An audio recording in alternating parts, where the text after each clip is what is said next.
Reports and adjourn this town meeting. This is made and seconded. There's no one there, and it's not debatable anyhow. Those in favor say aye. Aye. Those opposed say no. The motion is adopted. The meeting is adjourned. Thank you.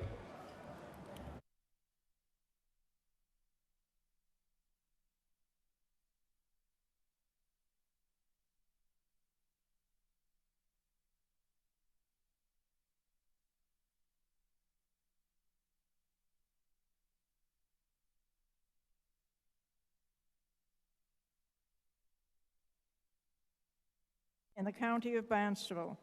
In the name of the Commonwealth of Massachusetts, you are hereby directed to notify and warn the inhabitants of said town qualified to vote in elections and town affairs to meet at the Nauset Regional High School Gymnasium Monday, the 6th day of May, 2013, at 7 o'clock in the evening, then and there to act on the following articles in this warrant, and to meet in the Eastham Town Hall at 7 a.m. Tuesday, the 21st day of May next. Then and there to elect the following town officers. You will voting for Board of Selectmen for 2 terms, Library Trustee, 2 terms, Elementary School Committee, 2 terms, Nauset Regional School Committee, 1 term, Housing Authority, 1 term. You will have 2 questions on the ballot, one that will be voted on to fund the water proposal that you'll be voting on this evening. Question 2 will be to have the town vote to have its elected tax collector and treasurer become appointed treasurer and tax collector of the town as voted as part of the charter amendments at the May 2010. Polls will open 7 a.m. and close at 8 p.m. You are directed to serve this warrant by posting attested copies thereof at the post office in Eastham and North Eastham 14 days at least before the date of holding said meeting. Hereof fail not, and make your due return of this warrant and your doings thereon to the town clerk at the time and place of holding said meeting, given under our hands and seals this 16th day of April in the year of our Lord 2013, signed by the Board of Selectmen. Greetings. In pursuance of the conditions of the foregoing warrant, I have posted attested copies, 1 each at the post office in Eastham and North Eastham 14 days before holding said time of said meeting, signed by the Constable Kenneth Roderick.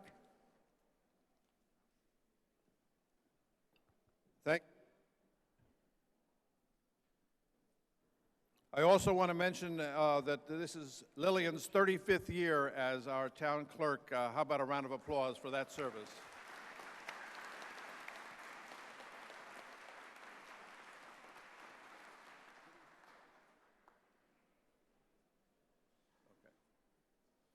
Okay. Ladies and gentlemen, if you would stand, if you can stand, if not from your seats, we will have the Pledge of Allegiance to the flag.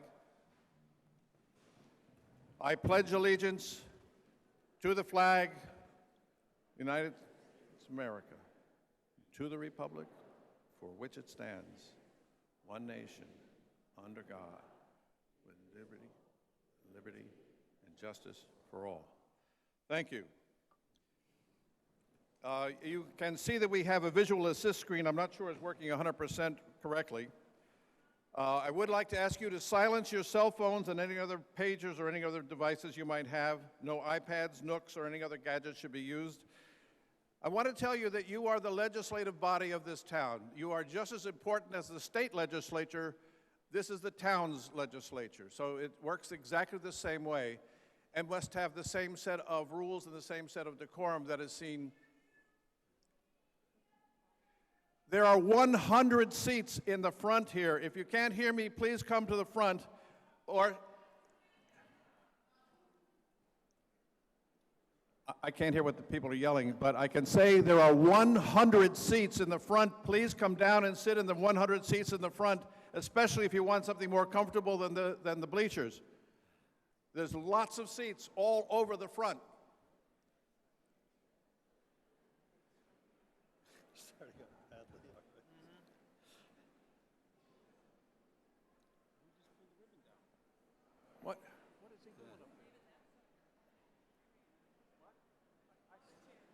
move it, I guess. What are they doing with that tape?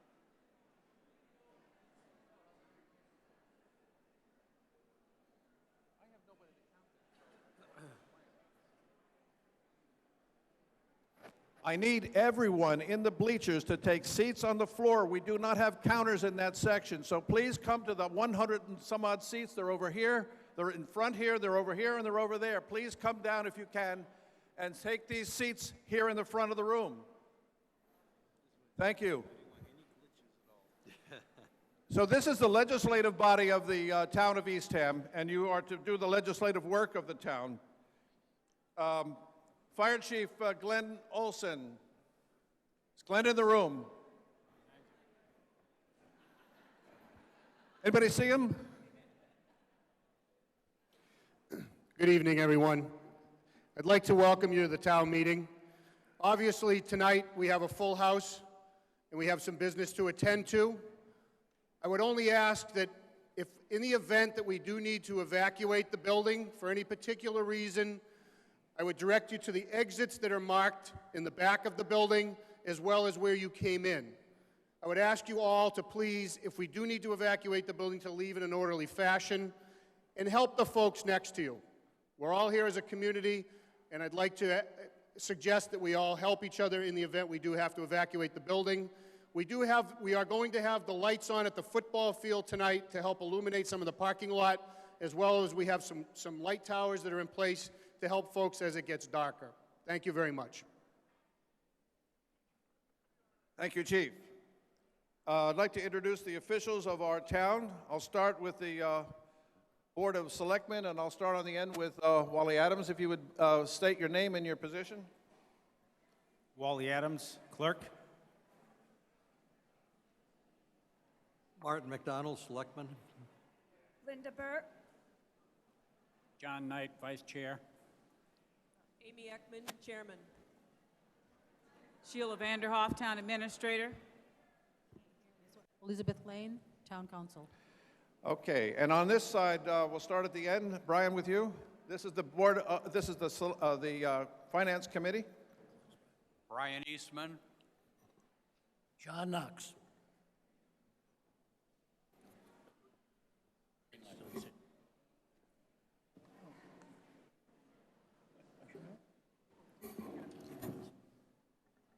Cannon. Fred Guidi. Teresa Martin. Steve Cole. Gary Crum. Sue Bile. Russ French, Chairman.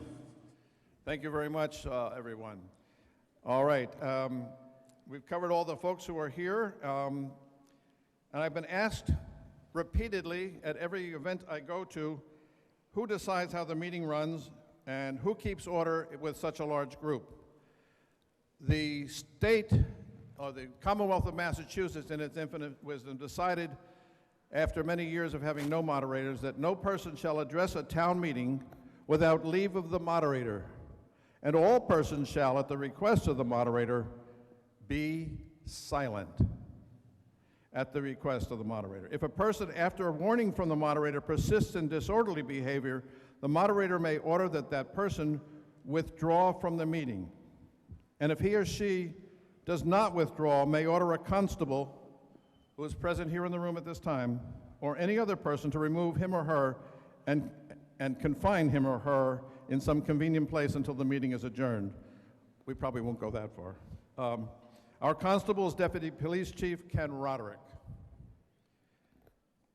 On the back page of your printed warrant lists some of the rules and procedures, and there are some other requirements. Speakers must stand at the microphone. They may speak for 3 minutes. I would like to ask you to only speak for 2. If everyone speaks for 3 minutes, that's only 20 people in an hour's time. So if you can shorten your comments. And I want to make one comment as a professional speaker, which I do for a living these days, is if you really want to make a point stick, don't make 2 points, make only 1. People come up and say this is good or bad for these 7 reasons. People can't remember the 7 reasons, but if you make 1 point, clearly they'll remember that. Speakers may only speak once on any given article, The League of Women Voters are right here in front, and if you'd hold up your stop sign, please, Anita. Can you see that? When that goes up, your mic goes off. I don't care if it's mid-sentence. We got a lot of people here, and a lot of people want to speak. And yes, we still have seats down here. I can see 20-some-odd seats in this row. There's another 10 over there. There's another 20 or 30 over there. If you don't want to be in those bleachers, and if you can't hear, come down here. We have seats. They're going to flash cards for you. One will say 1 minute to go, and one will say 30 seconds to go, and the last one will be stop, and your microphone goes off.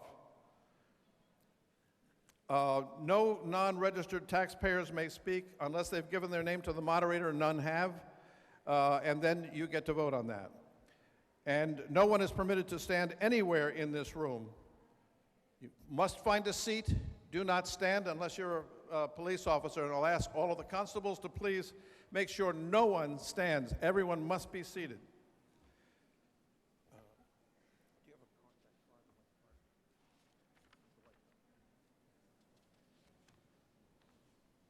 As you all know, you'll be voting with this white card if I call for a vote. I may try voice votes. I don't know if I'll be able to tell the difference, but otherwise we'll be voting with these white cards. If we have any other reasons to vote, we'll announce what they are at a later time. Okay. We've made a couple of changes, one of which is that reconsideration is only for the first 60 minutes after I call the vote, whatever that vote is. And you may be asked to stand if that facilitates a faster count rather than sitting. If you remain seated, just tell the section tellers and they will still count you. I urge you to stay to the end to hear all of the warrants to be presented. This saves the town funds from having to do this over again or tomorrow night. And we want to have your vote on each and every article.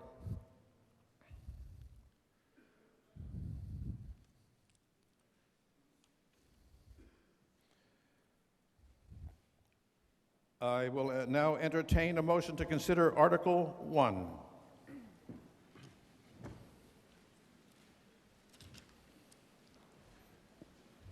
Will the maker make that motion, please?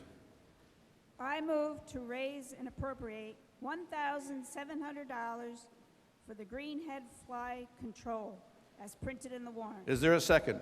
Second. Discussion, presentation? This is a standard article that we vote on every year. Any comments or questions? I see. They cannot hear you.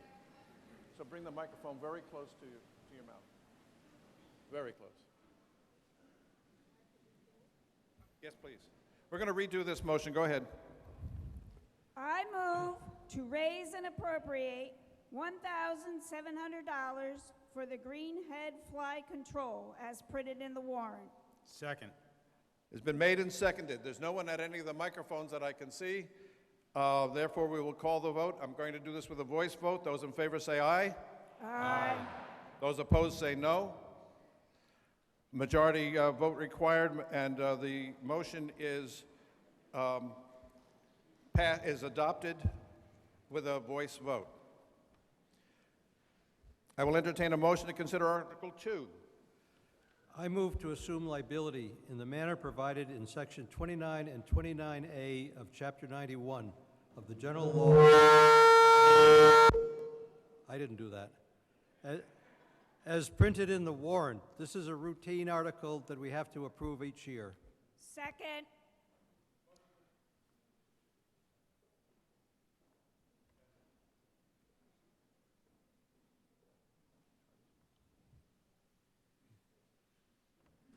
Test, test, test. Can you hear me?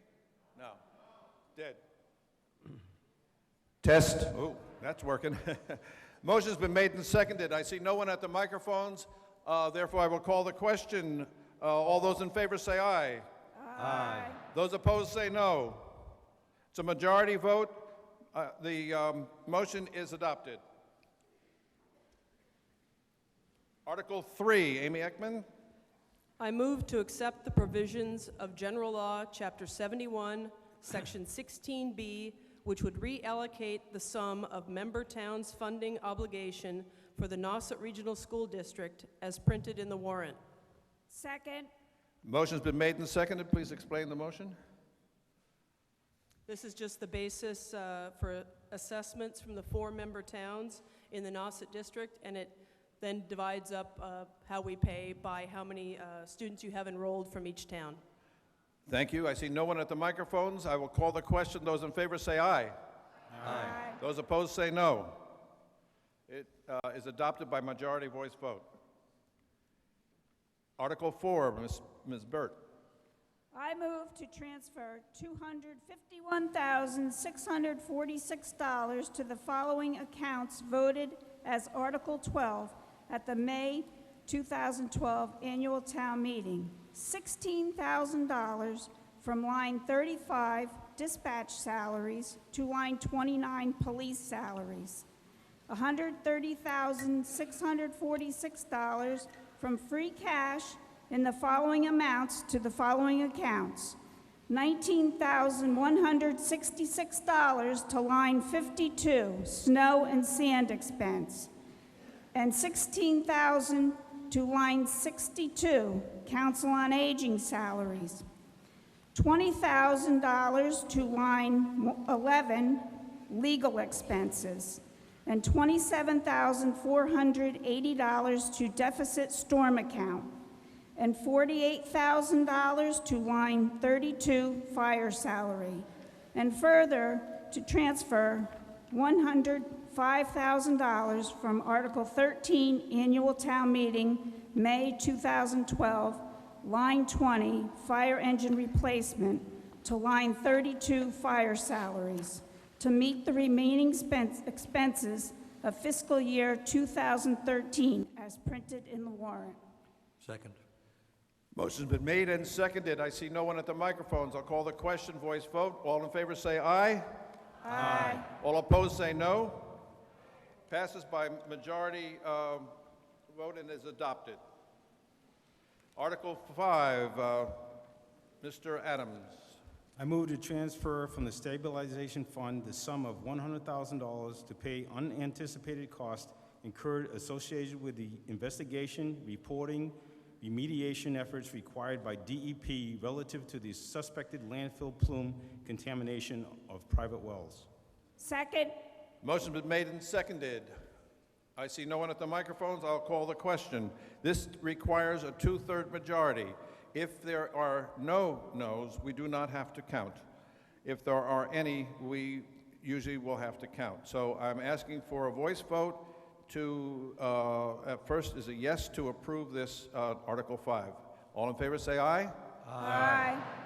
All opposed say no. I heard noes. I'm going to do this by cards. Will the tellers please stand, please? Turn and face your group. All you're doing is looking at the cards. What we have to determine is whether we have a 2/3 vote or not because there were noes. Why didn't you just ask the knowers? All those in favor, raise your white card. Raise your white card. Wow. Okay, thank you. Please lower the cards. All those who are opposed, please raise your card. I see 2. 1, 2, 3, 4. Sorry, I'm sorry. 6. 1, 2, 3, 4, 5, 6, 7, 8. Okay, I'm going to call that as at least a 2/3 majority. In fact, it's probably closer to 9/10. So I'm going to say that the 2/3 majority has been met and that the motion is adopted.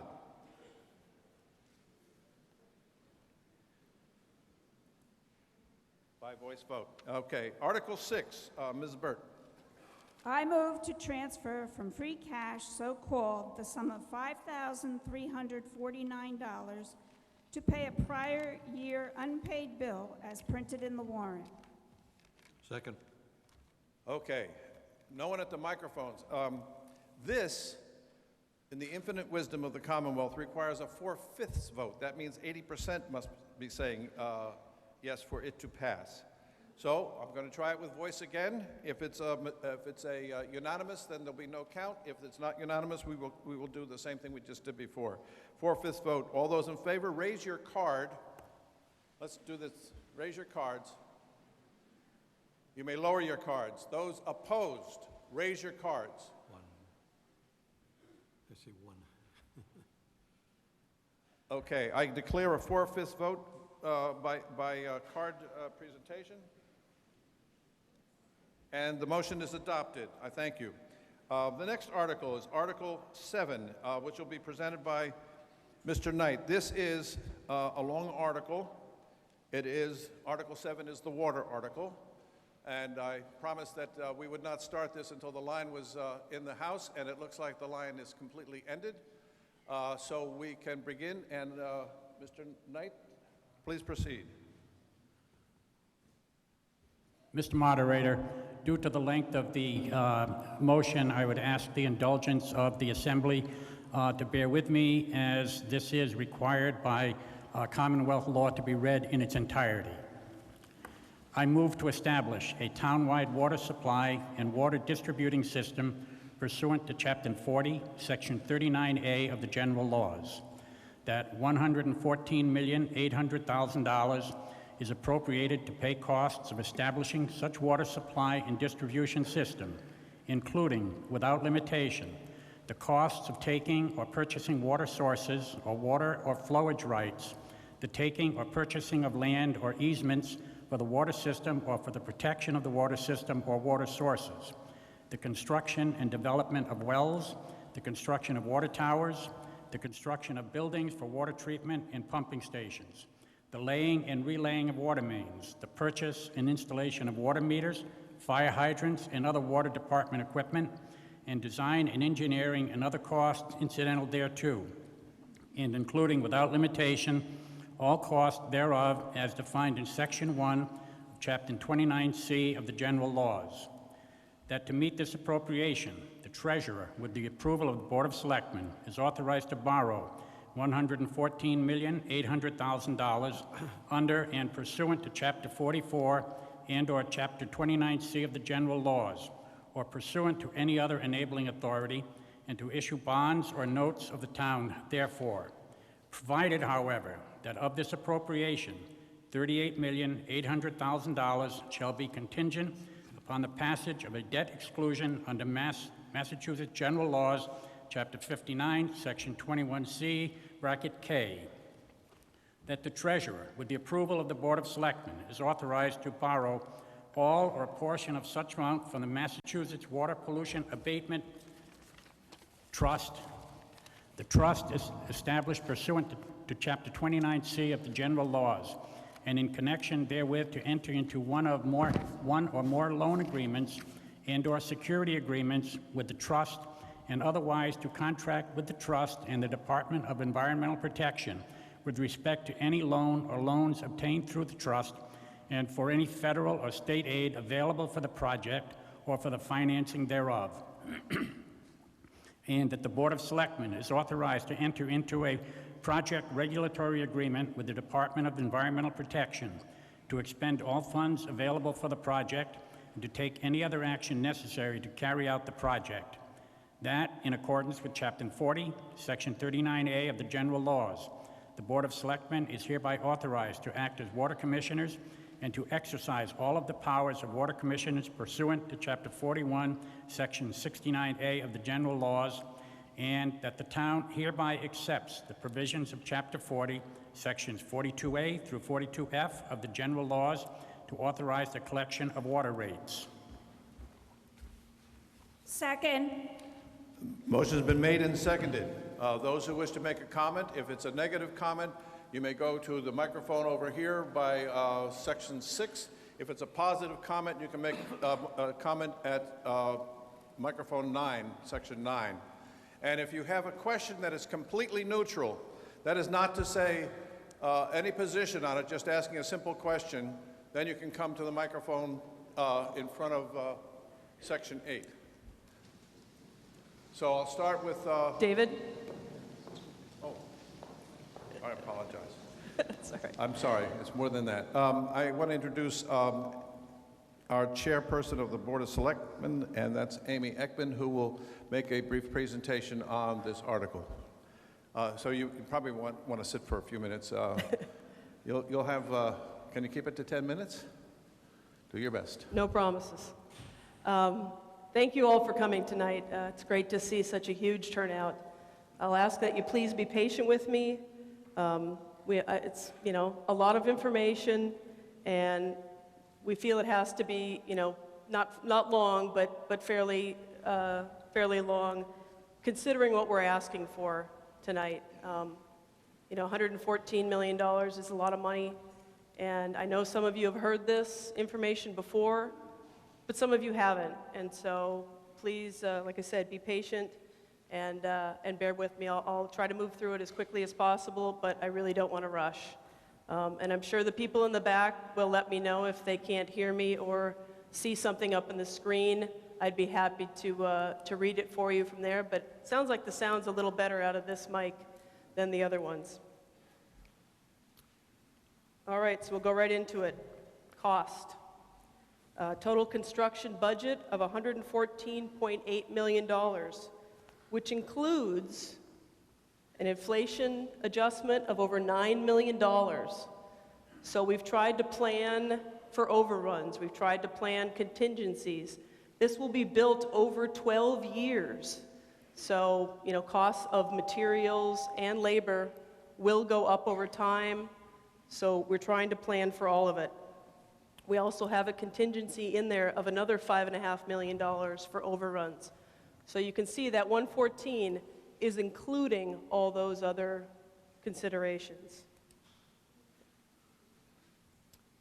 Can't read this up here, but you all have it in your warrant. It's the debt schedule in the back. And if you can see that circled area in red there at the bottom of the third from the last column, that's the cost of the total payback after we borrow this money and pay it back over 30 years at 2% interest. So even at a 2% interest rate, there's a lot more money in interest. It's over $24 million in interest. Now, like I said, that's with 2%.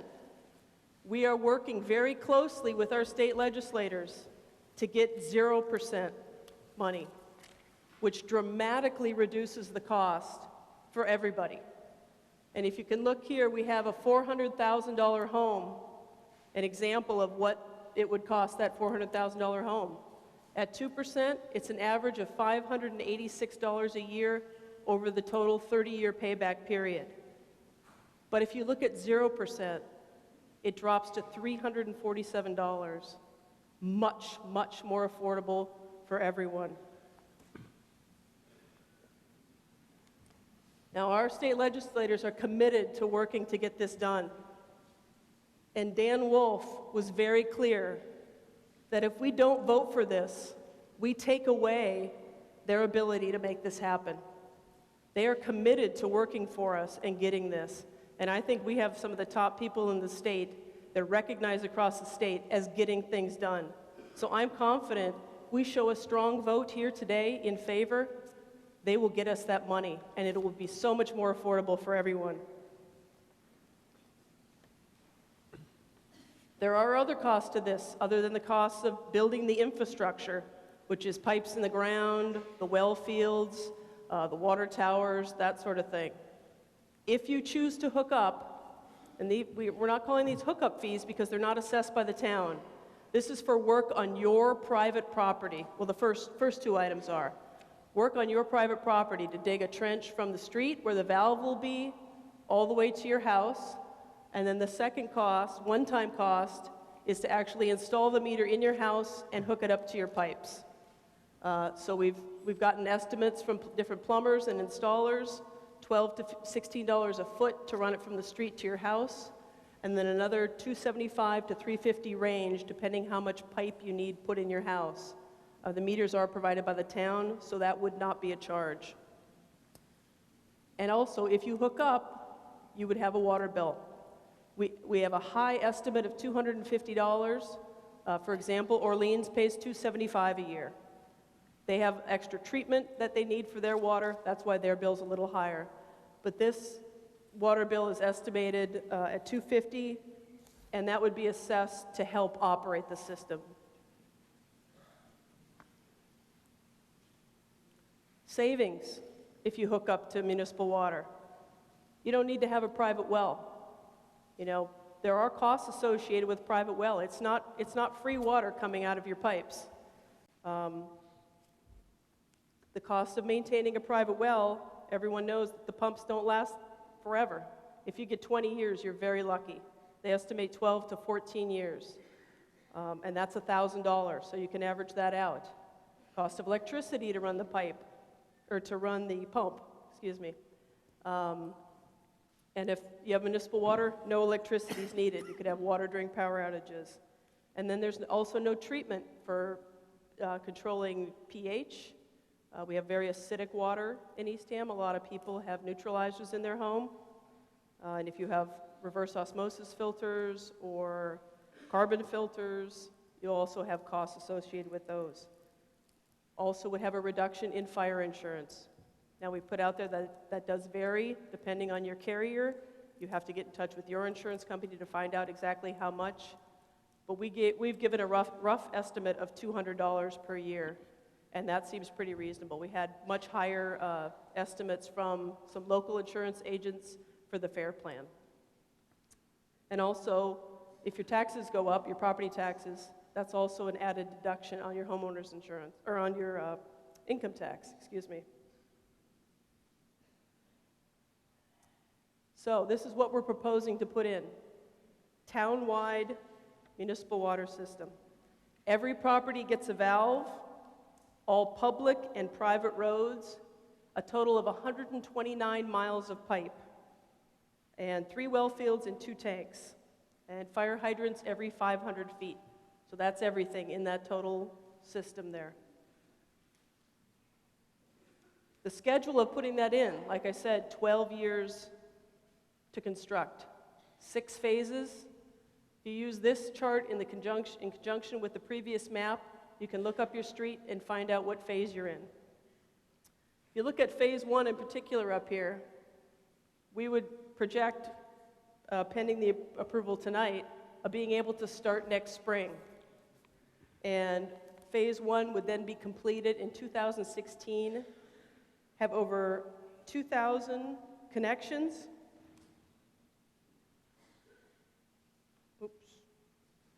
2,000 connections, 44 miles of pipe, and would cost roughly, $40.8 million. None of the other phases can be built without phase 1 in the system, and it's the same exact plan as last year, except that we added the area down gradient of the landfill to cover those areas affected by the dioxane. We made it a large area because we weren't sure, we still aren't sure exactly how many people have been affected by that. Do we have enough water to supply a town-wide system? Absolutely.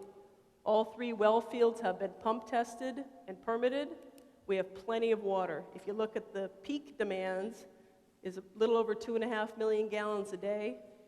And in supply, we have over 3 million gallons a day. We have plenty of water, because the average demands are much, much lower than that. And if you notice, the well fields are outside of the developed areas of town.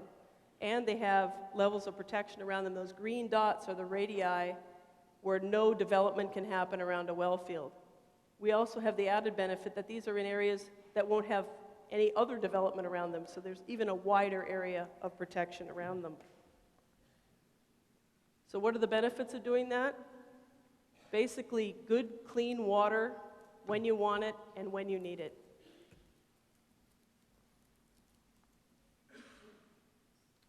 So some people have told me recently, when talking about municipal water, they said they don't want Eastham to change. And I said, well, I'm sorry, but I think it's already happened, where it's changed from how they remembered it back in the 50s. And as you can see, a lot more people than we had here in the 50s. And now we're left to deal with the consequences of that. So all these people have built a lot of houses. The white areas on this map show undeveloped area. The green shows parcels that have the current standard of 1 bedroom per 10,000 square feet of land. But the red areas show where lots have more than 1 bedroom per 10,000 square feet of land. And as you can see, Eastham is way overbuilt. And all this was done before that Title V standard was put in place of 1 bedroom per 10,000 square feet. We can't undo the mistakes of the past. We can't undevelop the town, obviously. This is what we have, and now it's our turn to do the right thing for the future of our town. Every one of those lots, in red or green, every lot developed has one of these. 6,000 pipes discharging wastewater into the ground, and 6,000 straws pulling water out.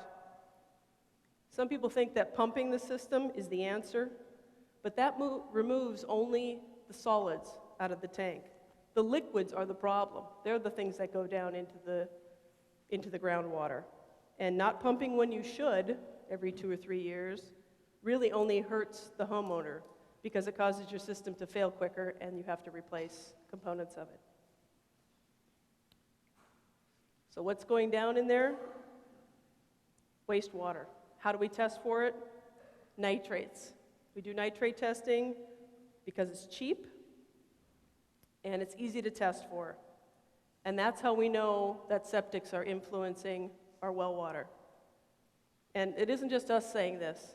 This is from the Cape Cod Commission, Barnstable County Director of Public Health. Nitrates below 1 part per million are considered natural background. They do occur naturally in the ground. But they're saying if you have over 2 parts per million, you are being influenced by septic systems.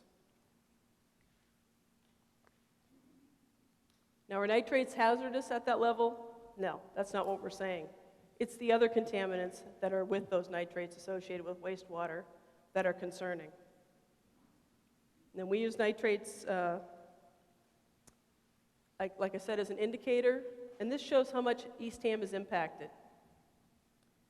In 1984, only 18% of the properties tested for nitrates showed nitrates above 2 parts per million. Only 18%. In 2011, or actually we have 2012 data, it's over 45% of the properties in Eastham. So you can see a drastic difference. We're almost to half, and we have generally 2 or 3% more a year that push over that limit. And with more people moving here each year, it's only expected to go up, these impacts to septic. So we believe this is to be a town-wide problem, because in red up there are all the properties from 2002 to 2013 that had nitrates over 5 parts per million. And you can see some areas of town it is a little denser, but really it is town-wide, not just one area of our town. I've heard some people say they're voting against this because their water's fine. And I try to explain to them that, well, the groundwater is moving under Eastham. It moves about an average of 1 foot per day. Some areas of town it moves a little faster, some areas a little slower. But with that groundwater, the contaminants are moving. Your test is only a snapshot in time. So when you get your well tested, it's that day that you're finding. It could be different 3 months later. It could be different a year later. If you're only testing every several years, there could be a lot of different levels throughout that time. And many people never test, they've told me. I've never had my water tested. It tastes fine. Well, that's not really a good indicator of what's in your well water. Everyone's heard of the Silent Spring Institute. They've done testing across the Cape. They found 27 emerging contaminants in most private wells in Cape Cod. These included flame retardants, pharmaceuticals, pesticides, and all these are at this time unregulated, and they don't know the effects of them. And they found that the higher the nitrates were in private wells, the higher the concentrations of these other chemicals were. Determining the effects of these contaminants would take many years to study and cost millions of dollars, and then it would be too late. And we definitely wouldn't be able to afford it by then. We feel we need to be proactive. Some people have asked, why not wastewater? Why not take care of that problem first? Well, it's not feasible on many levels. For one thing, cost. People have a problem with the cost of water.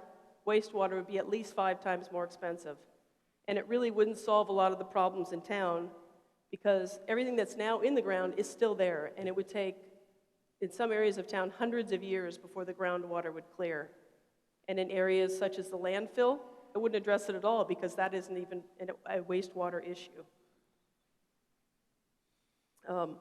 In 2009, the #1 priority of the wastewater study done was to put in a public water supply system to protect public health. That was the wastewater study. So we paid to have a study done. That's what they came back with. So they have no horse in this race, and that's what they're telling us to do. And they aren't the only ones. The county, the state, and even the EPA is saying the same thing. That's the best way to go. Everything else is just a Band-Aid. Some of those opposed have claimed that they have cheap solutions, and they really have no expertise in this. And they really just have a lot of opinions as to what they feel people could do. We've consulted with a lot of experts in that. The 5 of us are not experts, but we've consulted with them, and this is what they say to do. Put in a public water supply system, and you eliminate a lot of these other problems. So, in summary, the current issues and benefits of a townwide system. You elected us to make decisions and look out for the best interest of Eastham. And that's what we're doing by bringing this proposal forward. And now it's up to you. It's been an enormous amount of work for every one of us. But I hope it's what you expect of us. I would also hope that you have high standards for us, because we have very high standards for the future health of Eastham. And lastly, we can't afford inaction. The time is now. Support this and empower our legislators to make 0% financing a reality, making town water affordable. Thank you for your patience. Thank you, Selectman Ekman.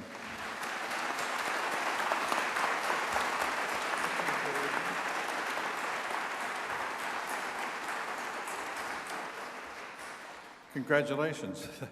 How long was that? I don't know. I didn't Okay, time it. good. I'm going to start in the middle where there's a gentleman who does not have an opinion on this but is asking a straightforward question. Is that correct, sir? If you have an opinion, go to either the positive or negative side. I have an opinion, but that's not why I'm here. Please don't express it at that microphone. Go. I won't. Okay. What is your question, sir? It's obvious that a lot of effort has been made to make the project as affordable as possible. But I personally know people from... Now, hang on a second. Not an opinion, a question. What do you want us to do? Okay. Or what answer are you looking for? My question is, I know that there are people on the Cape who, at this point in time... What is your question, sir? You're making a statement. What do you want us... What is going to be done? Okay, your microphone is off, sir. I can't continue with that. I'm going to start over here. This is the side that has opposition. Is that correct? Is that correct? I'm talking to you, ma'am? Yes, if it's working. Can you hear me? I can hear you just fine. You have 3 minutes. I have in front of me a card. Timers, begin timing. I have in front of me a card. My name is Chris Zimmer, and I live on Massasoit Road. 10 reasons to vote yes. A town-wide municipal water system is the only way to assure that our drinking water will be safe. Can everyone hear me? Isn't this Okay. Isn't this the opposition line? Yeah. Put it down. Okay. I am the opposition line. Okay. I'm refuting these 10 reasons to vote yes. I understand. Go ahead. All right. So you're saying that the only way to keep this... You must talk safe... directly into the microphone, please. I'm sorry. Thank you. I'm going to hold the microphone. Is that all right with everybody? I have in my hand the Dennis Water Quality Report for the year 2012. They have a town municipal water system. Their nitrates, when they were tested on March 14th of 2012, they had 2.68 parts per million. That's their town-wide water system. At the same time, They also had coliform bacteria at a level between 3 to 5%. There were 6 positive detections in the year 2012. I want to inform the people in Eastham that town water at this cost is not going to guarantee pure water. There is safety in numbers. We already have 1,4-dioxane detected in the 3 town wells. This has not been widely reported unless you've been looking for this information. The only thing that's going to happen after we've spent $138 or $140 million at over $1 million a mile, plus the hydrants, including the hydrants, is that we will all have 1,4-dioxane in our water, and we will be paying a pretty hefty price for it. I suggest that the town needs to knuckle down, buckle down, and find a solution for that area of town that is right now impacted by 1,4-dioxane, which, by the way, according to the standards of EPA and other departments of environmental protection, is not a known carcinogen, and you would have to be ingesting it at the rate of 3,000 parts per million before it would have some effect on your health. And anybody that would like to contact me at any time, I'm more than happy to give you copies of the resources that I'm using to make my statements. I say vote no. There are better ways to handle this. I recommend you not applaud. You're using up time. Go ahead. Next person will be from the other side here, from the... All right. Can I be heard? Yes. Yes? All right. Charlie Zeglin, 50 Wexford Lane, Eastham.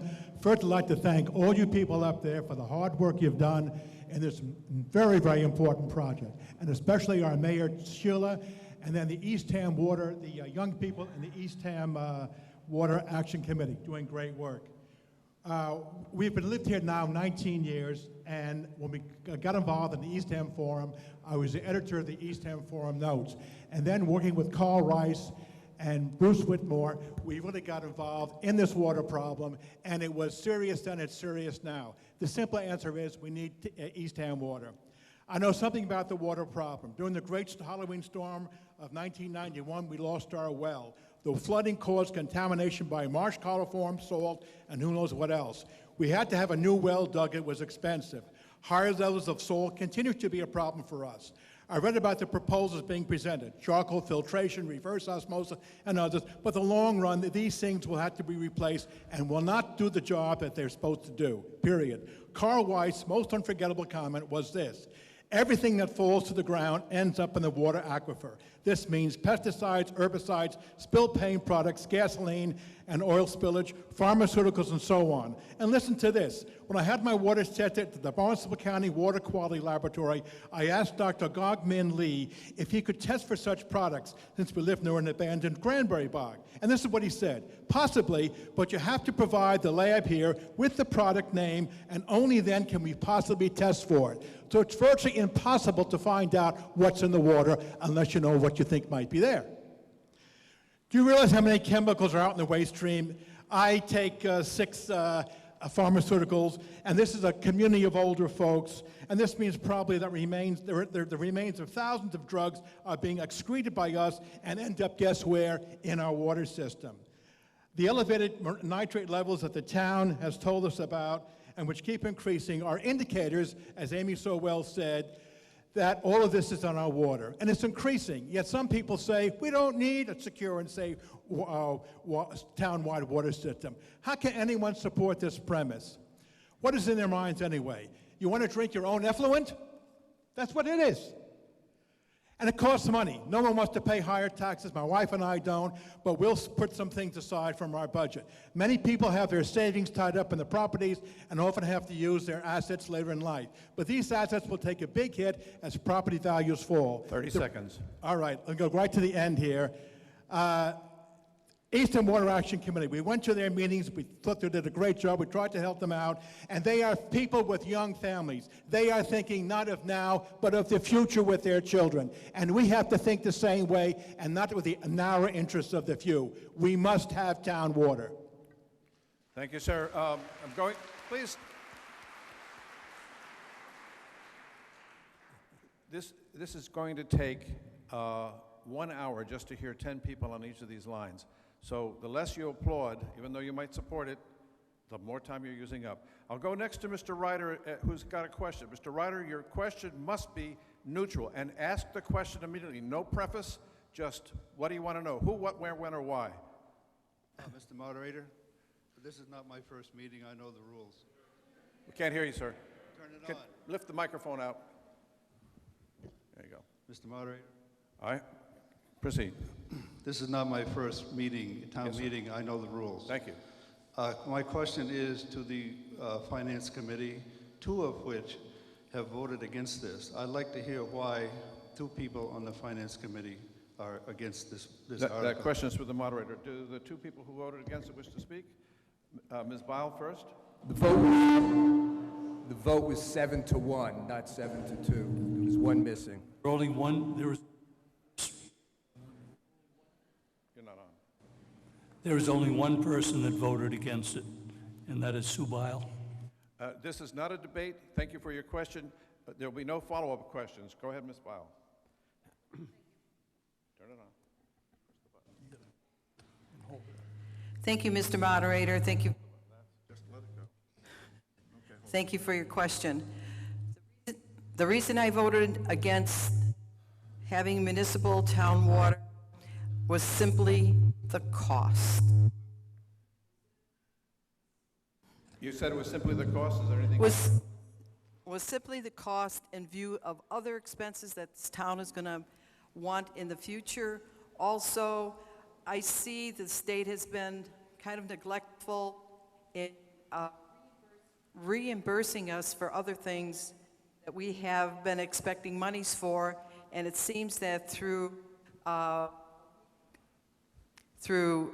our economy and sequestering and other things that we may not be facing yet, that money's coming from the state or the federal government is kind of a moot point right now. So I'm voting against this article because of, not that I don't want water and good water. I'd like to see the water for some of the people who are affected in some of the areas have a system to correct it, and there are several around. But I voted against it primarily because of the cost. Thank you very much, Ms. Bile. Go to the next microphone. You have 3 minutes. Name and address, please.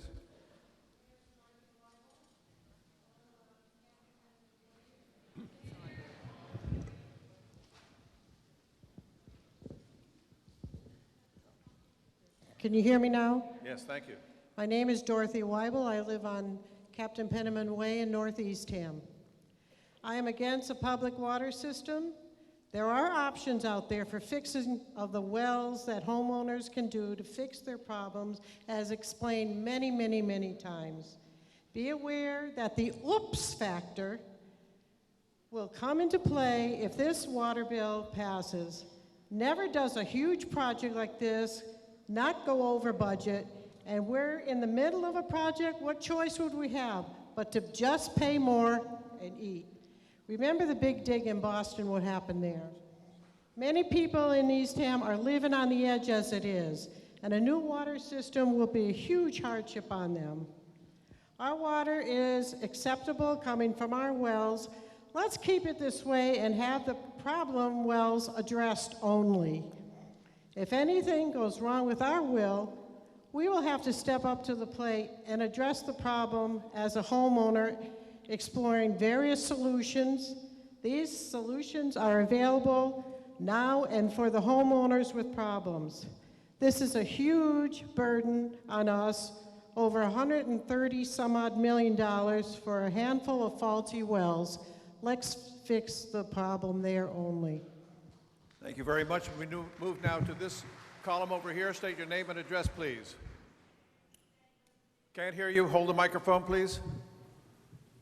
Francis Zeglin, 50 Wexford Lane.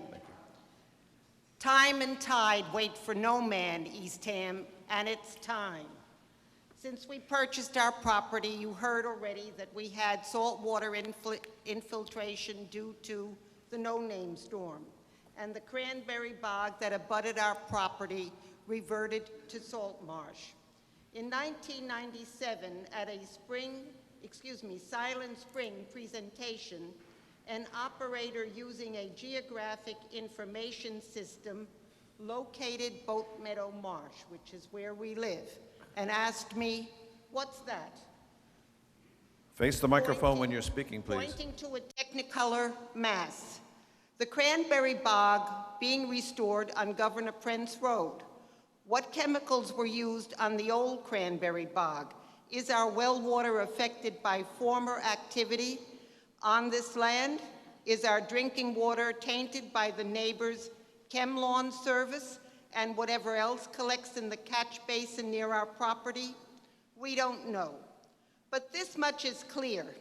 Many young families live in Eastham and are raising their children here. As an important part of this community and the fabric of Cape Cod, we hope they stay so they too can enjoy this beautiful place. We support their EWAC initiative. Enough chemicals, sodium, pharmaceuticals, iron, etc. in our drinking water. It's time to vote yes for the water, Eastham. Ask, how much can I save? Not how much will it cost me? 15% less on homeowners insurance, $8 per week for bottled water, $180 to $240 a year to run the water pump. Town water is a bargain for $661 a year. Yes, 1 minute. It costs to bring water from wells within the National Seashore, but Eastham will no longer be the only town on Cape Cod without municipal water. A good selling point should your property ever have to be sold. It's a good investment. We'll vote yes, remembering the children who participated in the experiment at the Eastham Forum's water exhibit windmill weekend long ago. Using a cup 30 of seconds. sand, a few drops of food coloring, and water, they learned the bad stuff never goes away. What we leave behind is more important than ourselves. It's our legacy, and I'm talking primarily to my Face the friends and microphone, neighbors, please. senior citizens, And that's the end. retired. Thank you very much for your comments. We'll go next to this microphone. And this microphone, you only ask a question. It must be neutral, not for one side or the other. What is your question, sir? My question, David Connolly, 10 Woodland Way. Thank you. And your question? My question's, Mr. Moderator. If this article passes tonight, 38.8 million must then be debt excluded. What is your question? My question is, what plans does the town have if the debt exclusion does not pass? Who wants to answer that? Yes, I will, Mr. Moderator. We passed a debt exclusion for $76 million back in 2007 at the ballot. So that $76 million could really get us started going right away on this plan. And at least phase one and subsequent phases until we hit that $76 million could be built. So we could come back at a later date for that $38 million to continue further on. Okay, thank you. Mr. Cole in the Finance Committee has a question or a comment? A comment, please. Comment? Go ahead. I'm Steve 3 Cole. minutes. I live on Kingsbury Beach Road. The Finance Committee voted 7-1 in favor of Article 7. It's precisely for projects like this that we have our greatest responsibility to the town. We needed to determine whether the large investment required here is truly needed to secure the town's well-being far into the future. We had an obligation to listen to all the science and engineering experts hired as a result of previous town meeting votes, and to our county and town public officials and volunteers responsible for protecting our health. We did that, and they were consistent. We do, in fact, need town water. In my opinion, every resident of this town has precisely the same duty when deciding how to vote this evening. Please think hard about who you are listening to. Are they people trained to understand water safety and the steps needed to reduce risk to public health? Is everyone with responsibility here really recommending a $114 million system when there are easy, cheap alternatives? I suggest the first thing you do before voting is ask yourselves, do I love Eastham? I know I do. I love the beaches and the ponds and the trails and the people. Well, most of the people. You all feel the same way. You all feel the same way. You love Eastham. With that in mind, we must preserve what we love for everyone with a stake in our town. We owe that to Eastham. We owe it to each other. We owe it to future generations.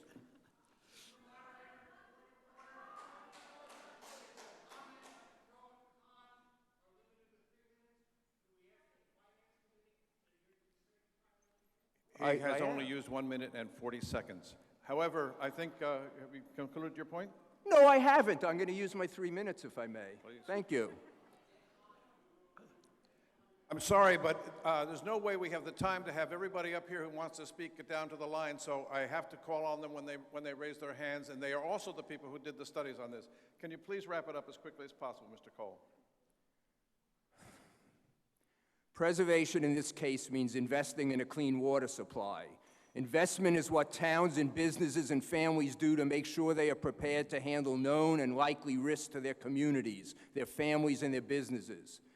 Consider your own immediate situation for sure, but look beyond that. Look to your neighbors. Look to future Eastham residents. This is what a strong community does. 30 seconds. In the end, what we decide tonight is whether we're willing to invest in a town we love that has given us much, or whether we prefer to take risks on what the future will bring. We know in our hearts we will eventually have town water, but at a higher cost and with damage already inflicted. Do you remember this from the Lorax by Dr. Seuss? Unless someone like you cares a whole awful lot, nothing is going to get better. It's not. Time's up. Thank you. Where am I? Going the negative side, right? So, ma'am, your name and address? Susan Wasson, 95 Blue Heron Way, and I love Eastham, and I love all the people in Eastham. I rise to speak against this article merely because of cost. I've done some budgeting. I'm a budgeteer. The water tax on a $400,000 house is about $18,000 over 30 years, $600 a year, only $50 a month. But then you add in the water usage, about $250 a year, $21 a month. Next, you add in the tax increase for the new library that is already going in. That's about $60 a year, or just a mere $5 a month. Then you add in the 7% budget increase that's proposed in Article 12. That's coming up tonight, even if it doesn't all go in. Let's say the 7% goes in. That's an increase of $183 a year, or $15 a month. So here's what I'm up to now. I have 50, 21, 5, and 15. That's $91 a month that's going to be added. I don't know about you, I don't have $91 a month. Then, let's get to the hookup. I only have 3 minutes, so let me have it. Okay, there's the hookup expense, $1,200 to $1,600 for 100 feet. Okay, so what is that? So for the 100 feet at $12 to $16 a foot. Then there's the plumber's fee, $250. Next, and this is the most important thing to me in my heart, the DEP at some point is going to come in, and it's going to be soon, and say, Eastham, it's now time to put in a partial wastewater system. Don't not believe that that's not going to happen. It's going to happen. It happens in every town. So when that comes, how are we going to pay it? A former speaker said it's going to cost way so much more than water. 1 minute. 1 minute? Okay, I'll get there. Okay, the what ifs. What if we need a water treatment plan after this happens? It's $42 million in Falmouth right now for a water treatment plan. What if they decide that they find this dioxane 1.4 in our public wells? My suggestions: utilize and promote the use of water filtering systems based on individual property needs. Used our combined energies and our talents. There's so much talent in this town to figure out how to do this a different way. Build a partial system and take care of the people near the landfill.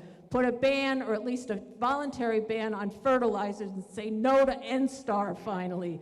preserve open space, work together to make Eastham greener than green, and be done. Thank you. Over to here, your name and address, please.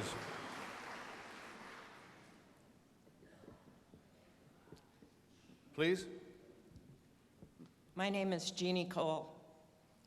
I live on Harvest Road in North Eastham.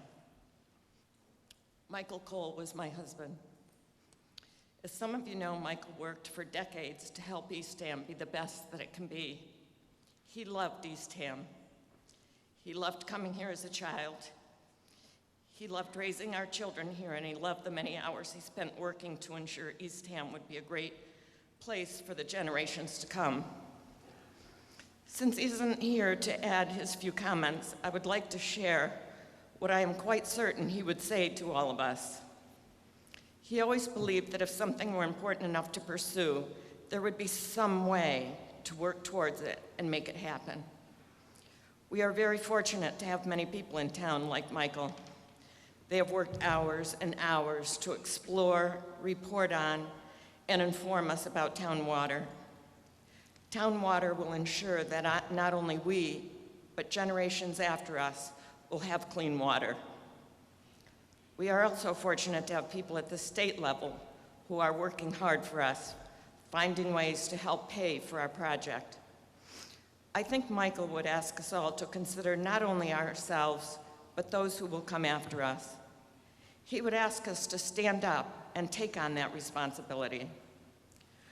For those of you undecided, or those of you wanting to vote no, he would ask you to reconsider. As a town, working together, we can make this happen. Instead of being mired in dissension and going nowhere, let's stand together as a community, united in our desire to make Eastham the best place it can be. I believe this is what Michael would have said to you tonight. Thank you, Jeannie.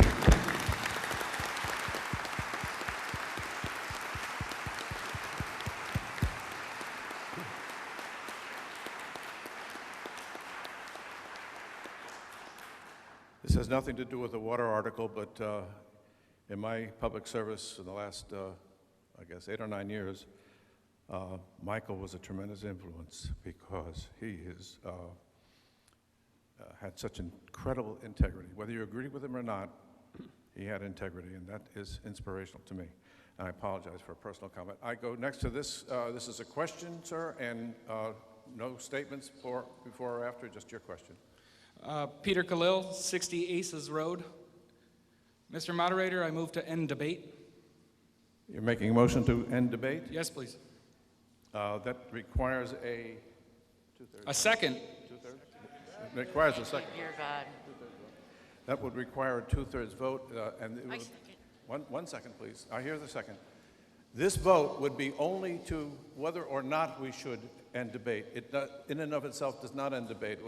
We vote separately on that. So what we're all talking about here is if we are to end debate, you would then vote yes or no according to it. So a yes vote means debate ends. No one else, even if they're online, gets to speak. Yeah. And if we choose not to end debate, at least the rest of the people standing would be able to speak. Are you clear as to what we're voting for? You have white cards. We're going to try this with white cards. It takes a two-thirds vote to do this. All those in, I'm sorry, first, tellers, please stand. Turn and face your groups. And I'll need your help in identifying if we've got two-thirds or not. Oh, wait, this has to be a counted vote, right? Even this.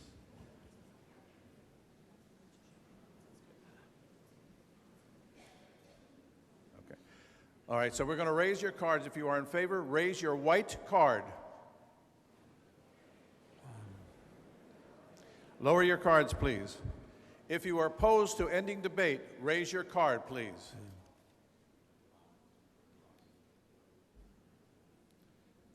Tellers, does anybody in any section feel that you do not have two-thirds in favor of ending debate? Cards down, please. Tellers, any teller feels that they do not have two-thirds in their section? All of the tellers think that at least two-thirds of the people want to end debate. I support that. I am calling that adopted. Therefore, debate ends. All persons will sit down, please.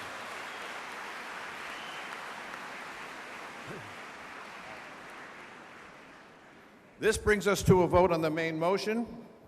The motion again is Article 7, to approve the water system as presented by I'm pretty sure we did. Chairman Amy Ekman. And this has to be, in order to satisfy the bonding agencies, this has to be a counted vote. So tellers, and also I need Roger and Donna, my alternate counters, and I hate to tell you this, but you need to count the back area in the stands. And to do that, this is just concerns the people who are in the bleachers. We're going to do that row by row. So Donna and Roger, would you stand up? Donna and Roger? Oh, there you are. Okay, you're counting on that side of that yellow line. You see the yellow line? And you stand in front of one section, each of the sections, one at a time, and you count. I need the town clerk to give the pink cards to the tellers. The tellers all have a pink card? Okay. Make sure you have pink cards. So those in the bleachers, we're going to hold your vote and take the vote on the floor first, because we're going to do you row by row. The counters are not going to climb up the steps to you. So when I ask you to hold up your cards, you'll have to hold them up row by row. Now, for sections 1, 2, 3, 4, 5, 6, 7, 8, 9, and 10, all those on the floor, 11 and 12, all those on the floor, if you are in favor, your vote will be counted only if you raise a white plate. All those in favor of the water motion, raise your white card. And hold it till your section is counted. Tellers, please count.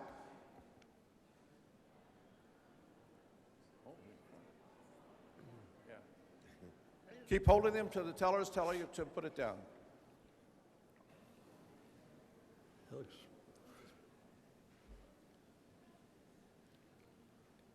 a lot of nose up in the back.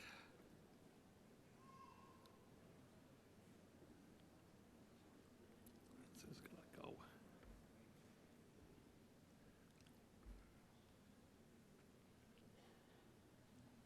Just this section, just one section at a time. All cards up if you're voting, except in this section.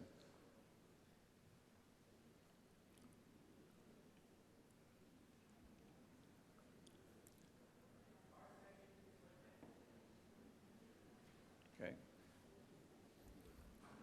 Tellers, when you have finished, tell your group to put their cards down and fill out your pink card. That goes to the town clerk. I'll ask the town clerk to notify us when you have all 13 sections in. We get counted. Did you count them? You both count them? Okay. Right there. You can count it right now. Okay. Are you done? Done? Okay. Are you done? Tina, are you done? Yeah. Huh? Yeah, awful lot of people in the bleachers now. I don't know why. I know. What's going on with the bleachers? Hmm? What's going on with the bleachers? I don't know. You have to have special counters. They didn't have counters for them. How would they know how to count? It looked pretty strong down here. Maybe somebody after they've counted has to go over there and count? I don't know. Or are they people that are against it? Yeah, I don't know. And maybe they have to go back. They don't have counters. Maybe that would be good. Wait a second. Roger? Sorry? I'll give him the microphone. I'm going to have him stand up row by row.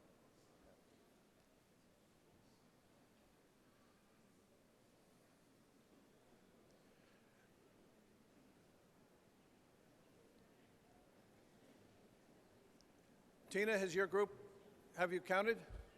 Are you in agreement? Then you can tell your group, is that your group here? Who's counting here? Milt?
Is this back section complete, section 11? Or section 12, whichever that is? Joe, Ms. Strata, you're okay? How about over here, okay? All right, we've finished the count here. Now, everybody in the front of the room, seated on the floor, you're not voting now. Only the bleachers are voting now. Those members of the bleachers, Donna, are you back there? And Roger? Okay. I suggest you, Roger and Donna, both move over to the first subsection up there, the left side of the red staircase. Row 1, raise your cards if you're in favor. Row 2. And row 2, put your cards down. Row 3. Row 3, put your cards down. Row 4. Row 4, put your cards down. Row 5. Row 5, put your cards down. 6. No 6, 7. No 7, 8. Cards down 9. Cards down 10. Cards down 11. Cards down 12. Cards down top row. Did I miss anybody in that entire section? Okay. Donna and Roger, you got your count? And are you in agreement? Okay, next section. Row 1, in favor, raise your card. Cards down, row 2. Cards down, row 3. Cards down, row 4. Cards down, row 5. Cards down, row 6. Cards down, row 7. Cards down, row 8. Cards down, row 9. Cards down, row 10. Cards down, row 11. Cards down, top row. Did I miss anybody? Does your count agree?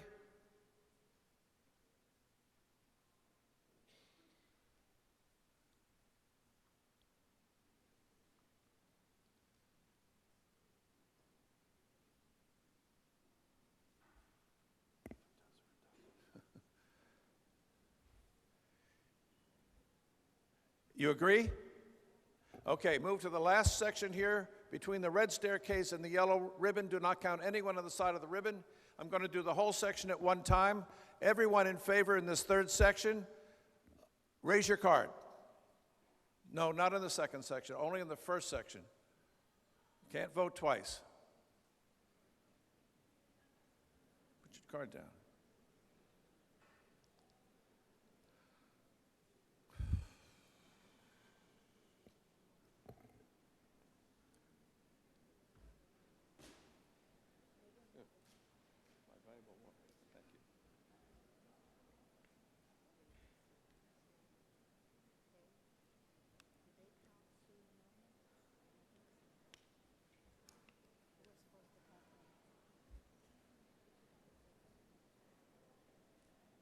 Peter. Peter. Peter. Did you count the voters in the town? Yes. Both of you. Both of you.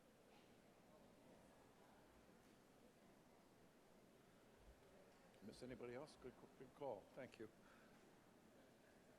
Okay, now, for sections 1 through 12, those opposed, raise your card. Tellers, count the noes.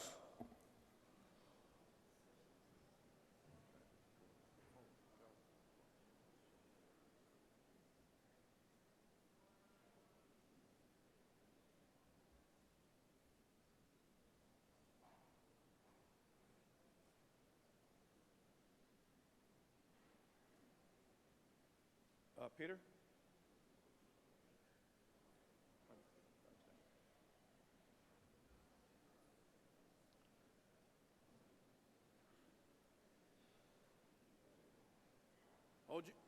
Hold your cards up until your tellers tell you to put them down.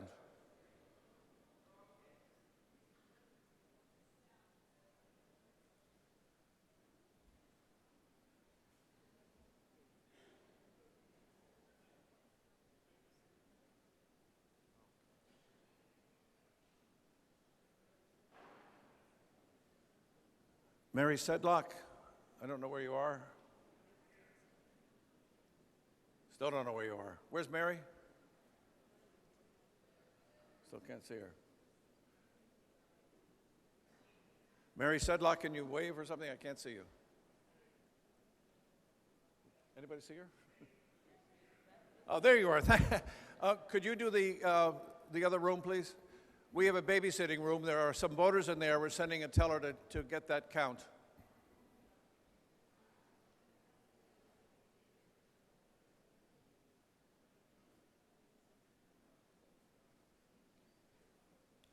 See how the wider section is much slower to count. There's actually the same number of people. It's much slower. How about narrower? It's easier.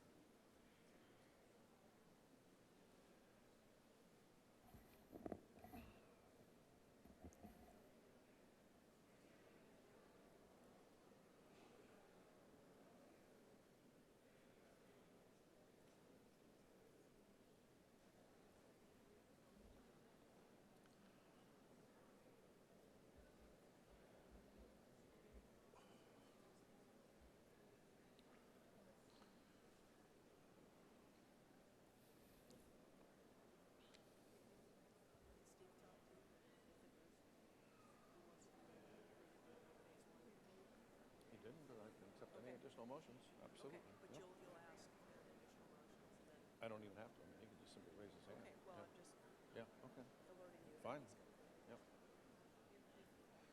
Oh, come on, Joe.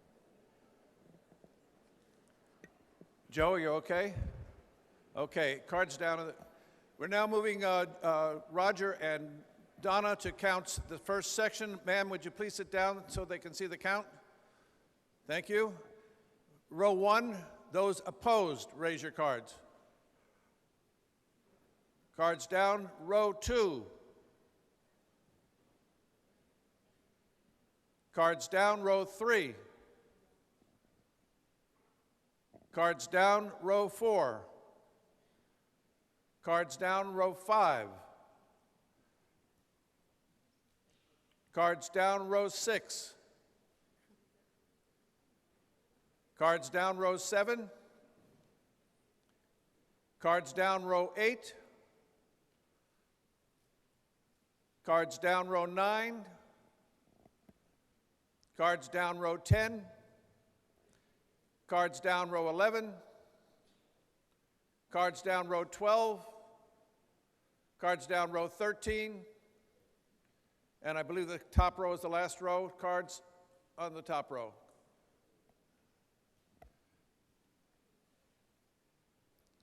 Okay, next section. First row, those opposed, raise your card.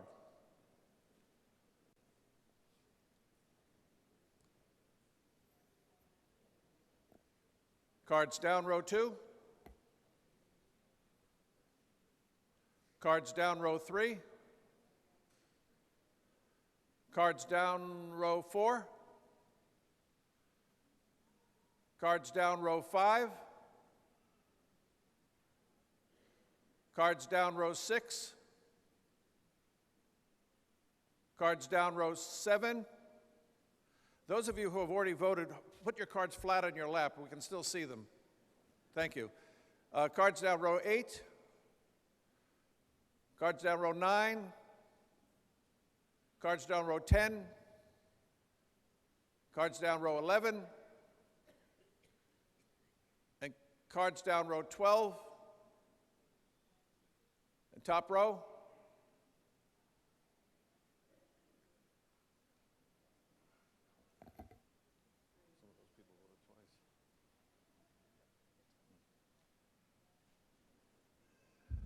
Tellers, did you come to an agreement on the number?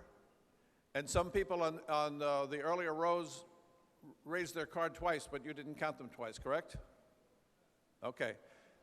All right, and the last section here, all opposed, raise your card.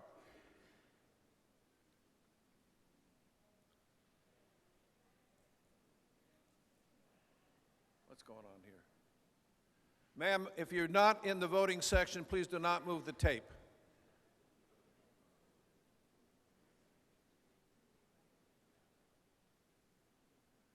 Will the constable recheck the tape and place the tape at where it belongs, please? Will the constable please check the tape? Has everybody voted, and do you agree? You do. Fill out your cards. All tellers should have their cards back, with the exception of Donna and Roger, to the town clerk, and the counting will begin. Please talk among yourselves.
Ladies and gentlemen, if I may have your attention. There were 1,077 votes cast. There were 359 opposing, and there were, 392 opposing and 685 in favor. The motion does not carry. It requires 718 votes to pass. I'll entertain any other motions under this article.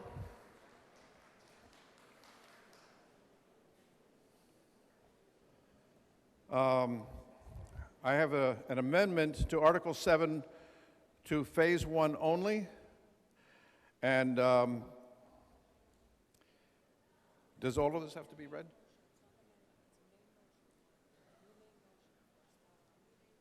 Okay. I'm sorry, I'm incorrect on that. This is a new main motion. The original motion failed. I've had submitted to me under Article 7 a Phase 1 only, but it must be read in its entirety? Yeah. I'm sorry, I didn't hear you. You don't think they counted correctly? I got 3 counters who counted the vote and came out with the same total. Vote's been taken. Yep.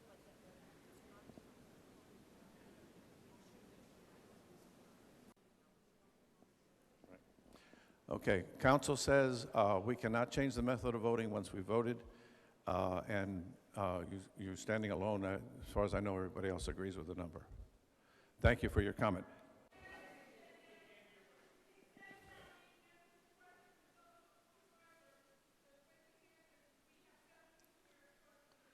Okay, I see 1. I see 2.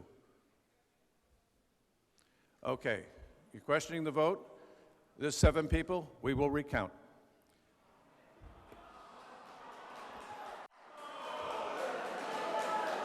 Am I correct?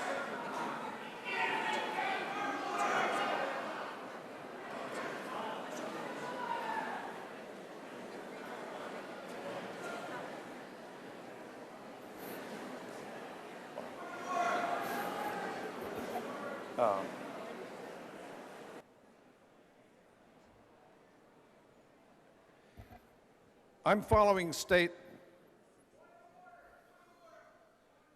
Silence, please. Silence, please.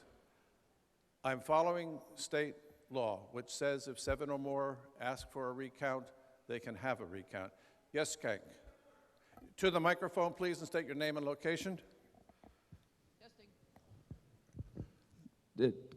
Henry Curtis, 30 McGuire Avenue. 7 people to question a voice vote, not 7 people to question a hand count. 1 second.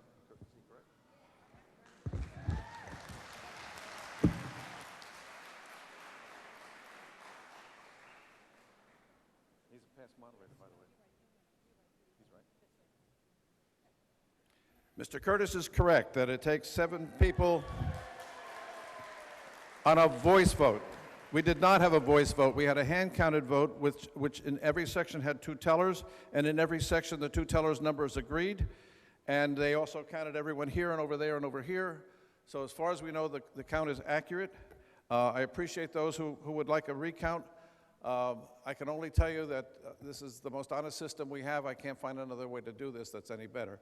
But we do have another article. This is a main motion now, not an amendment, made by Mr. Cole. Mr. Cole, would you read your motion? Oh, never mind, he's got it. He's got it. I have it. I have it. He's got a copy. 1 second, please. Mr. Johnson, state your name and location. Thomas Johnson, Herringbrook Road. Article 7 has been voted and defeated. It cannot be replaced.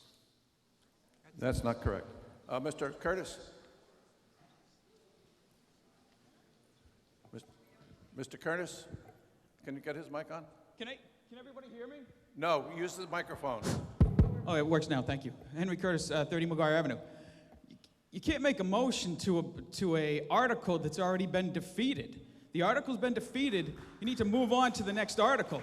You can't make a motion to amend or replace an article that's already been defeated. Betsy is our counsel. Go ahead, Betsy. Through you, Mr. Moderator, the confusion is that it is possible to have multiple main motions. If the first motion was for 100% of the project and that fails, all that has failed is 100%. If you read town meeting time, you will see that multiple main motions can be made. So if this body, if anyone is of the mind to make a motion for a lesser amount, they may do so. If this body votes it, then the lesser amount will be so voted. So Anything that is less, in my opinion, anything that is less than 100% of what was presented to you as the original main motion is properly before this body if it is so moved.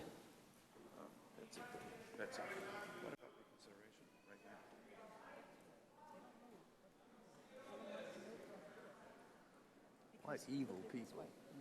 Just evil people. If they vote phase one, someone else can pop up and say, I want phase two. I'm sorry, please be at a microphone if you want to make a motion. You've already been spoken. But I'll go to the microphone over here. Lisa, please.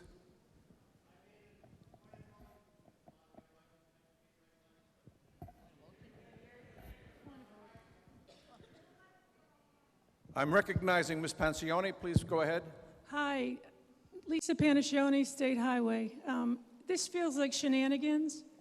It really does. We have a system, if you vote an article and it's voted on and you move to the next one, I don't particularly appreciate the lawyer saying, oh yeah, we can do this because blah, blah, blah. It's just wrong. Absolutely wrong. And I won't get into the shenanigans that the lawyer and I got into last year. Excuse me. That was wrong too. Excuse me. We make no personal comments about anyone. That's why I'm not going to get into it. But it's Thank wrong you. to do this. Move on to Article 8. I heard you. Mr. Johnson. Mr. Johnson. Tom Johnson, Herringbrook Road. What is the citation for whether or not we can have a brand-new motion after the first motion has been defeated? Statute, please.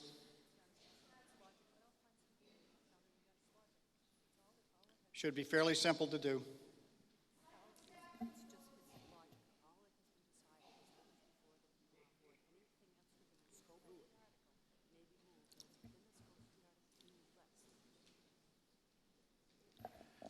I am bound by the various sites that we have. I don't have a site for you that gives you that number. It's not something I'm quoting from state law. I'm quoting it from both our council and from what I've read in my preparation and my meetings with other moderators, that when a motion of a full amount is made and fails, a motion of a lesser amount on the exact same subject can be made. All I need is a citation or a reference to your This guide for the thing, and you have neither? This is not a debate. Thank you for your comments. Yes, sir. Moderator, my name is James Badera. I was on the planning board for 9 years in this town and a chairman. My understanding is that you cannot have an amendment to the motion. This is not an amendment, sir. This is a main motion. Not an amendment. Can I finish? Yes. The fact is that we voted on as printed in the warrant. If there was another motion, it should have been printed in the warrant. It's either amendment to the motion, it's either an amendment to the motion that we already rejected, or it has to be printed in the warrant. People could have been in town, come to this meeting knowing that they would have had an opportunity to vote for a lesser, but it was not printed in the warrant. The motion is voted down, it's done, move on. Thank you for your comments. I'll refer you back to my opening remarks. My opening remarks covered how decisions are made about process in a town meeting. It is solely the decision of the moderator. My decision, which is not debatable, is that it is in the warrant as the various sections. There are 6 separate sections to that warrant. Anyone can vote the first one, second, third, fourth, all the way up to the 6th one. I will have to accept those because that's the way the motion is written. I have ruled no further debate on this subject. Now, do you have something new besides what we just talked about?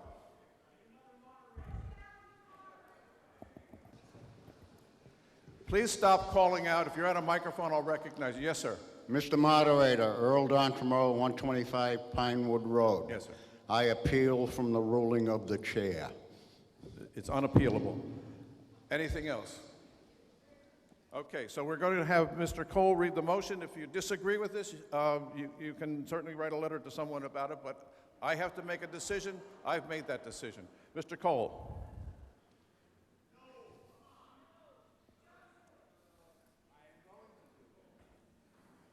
And if you were polite now, you would listen to the motion and then cast your vote.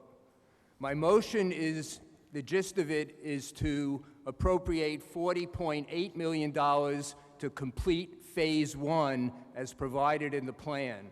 I understand I'm required to read the full motion, Mr. Moderator?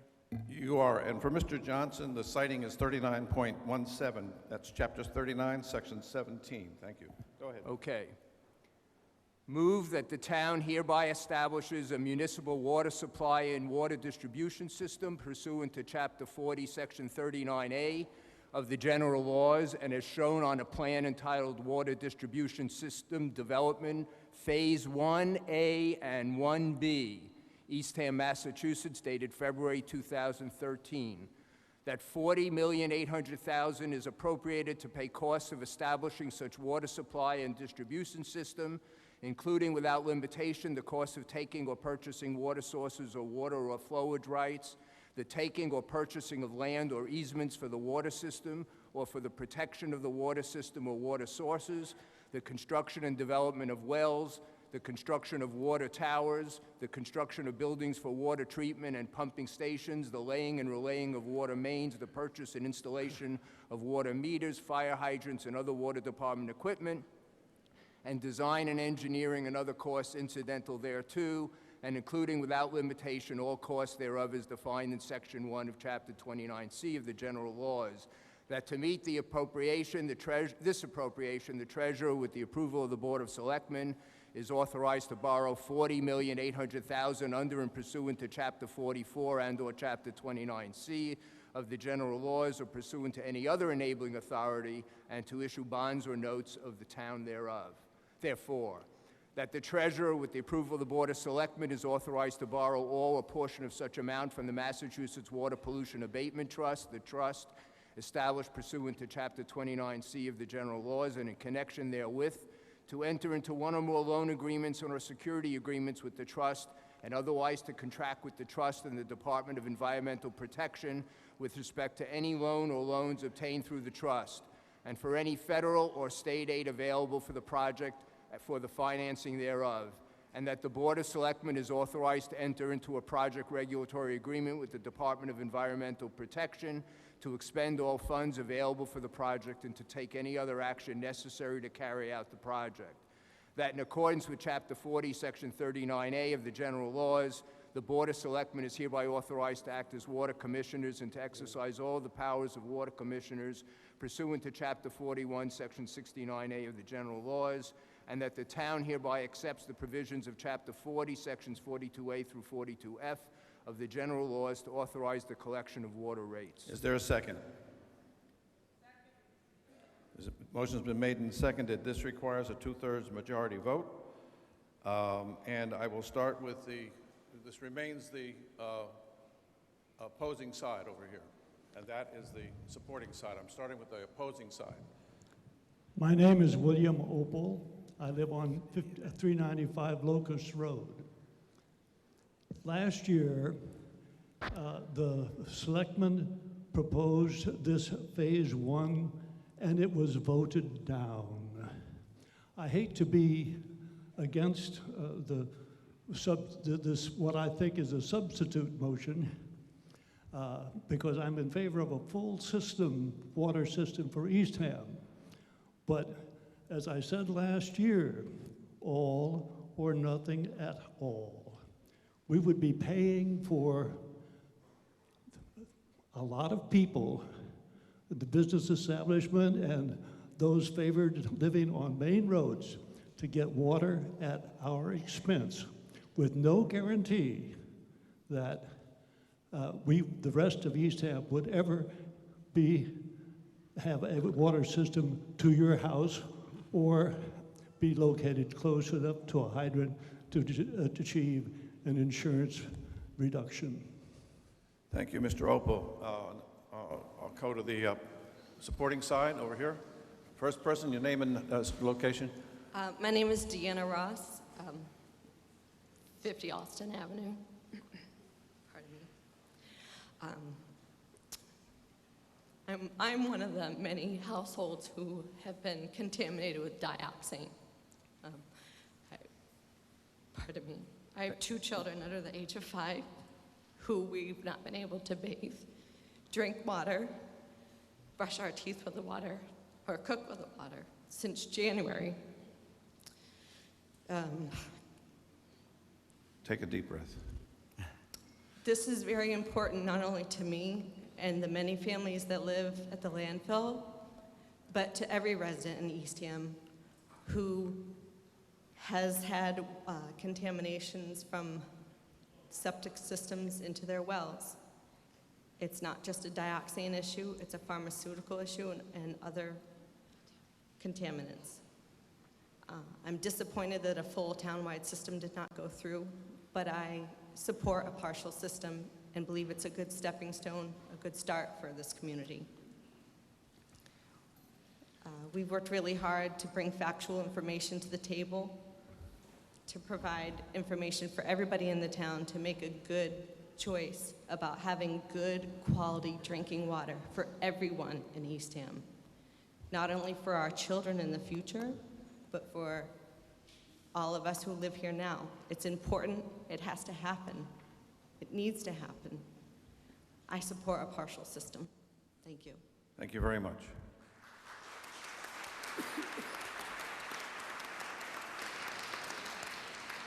This is for a neutral question, not taking one side or the other, and just ask the question, please. Lisa Radke, 415 Meeting House Road. First, Mr. Moderator, is this just considered amendment to Article 7? It is not. It is an actual amendment. Okay. It's a primary amendment. So what are you naming this? Just what he described it, and this is not a debate. Do you have any further No, questions? I'm asking for a specific name so I know how to ask my question. Is it Article 7? Is it Article 7 Amendment? What is the official name? It is Article 7 to purchase or to approve Phase 1 only. So I make a motion, Article 7, to approve Phase 1 only, to indefinitely postpone that motion. There's been insufficient debate for that to take place. That is not a requirement for that. It's a motion, it's been seconded, it has to be voted on. All right, I will take a vote on that. What's that? I feel like moving out of this town. I just really.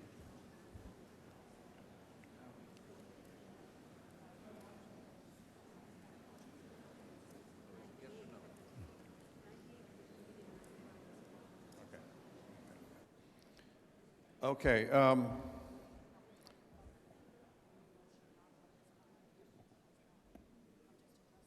Yes. Okay, and we've got a motion to indefinitely postpone. If you vote in favor of it, there'll be no further discussion on this article presented by Mr. Cole. If you vote against it, and I'm going to do it by, how do I have to do it? Two-thirds or simple? No, on this Phase 1, I need two-thirds to...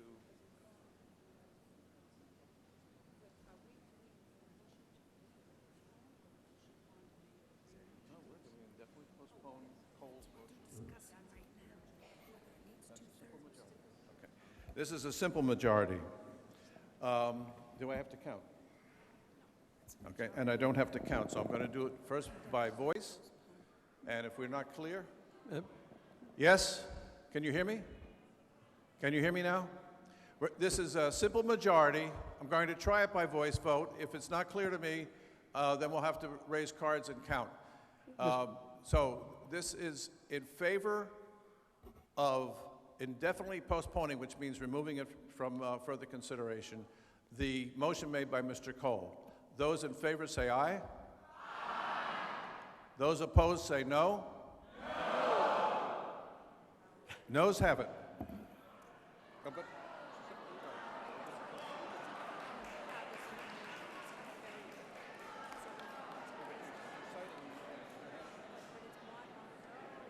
Huh?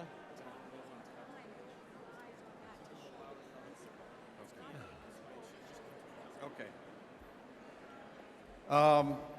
One of the difficulties when you have this go like this is that people tend to shout, and it's very hard to tell whether you got a right or wrong answer. I heard more no's than I heard yeses. However, I also hear people complaining, so we will count.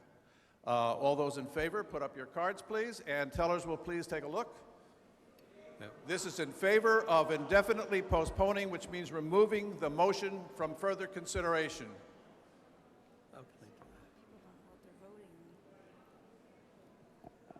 All right, all cards down, please. All cards down, please. All cards down, please. All cards down, please. Those opposed to this motion, raise your card. Okay. There's definitely more no cards up there than there are from up here. I'm looking down, not like you are looking. So I see more cards. Does anybody disagree with me? Does anybody disagree with me? No. No. So the motion continues.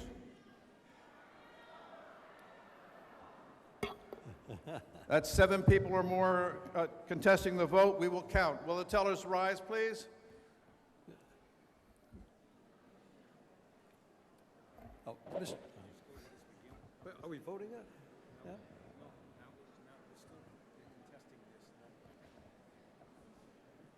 Okay, those in favor.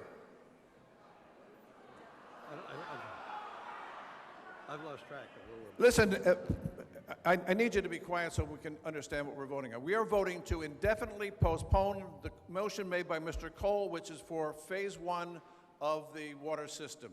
Those who want to stop it, no further discussion, take it off the table, vote yes for that. Raise your card. Tellers, count, please. I thought we already did.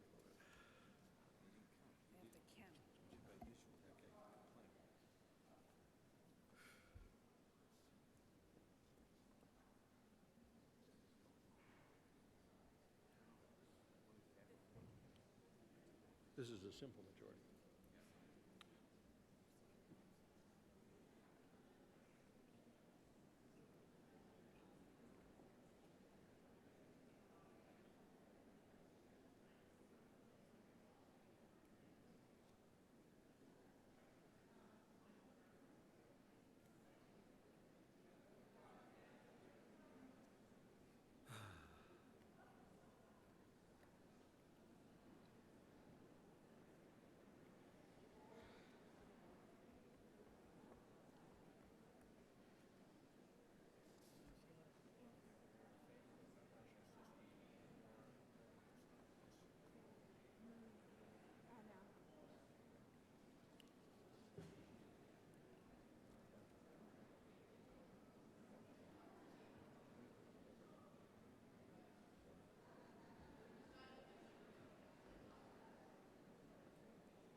All persons should be seated except for the tellers. All persons should be seated except for the tellers. Thank you. Please do not stand at microphones. Please be seated so we can count your vote in your own section. Thank you.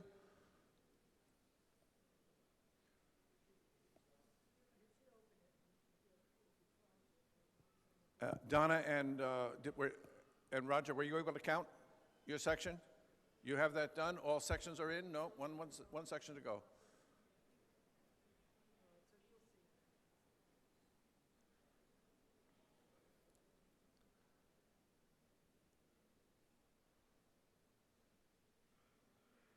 Is that section done?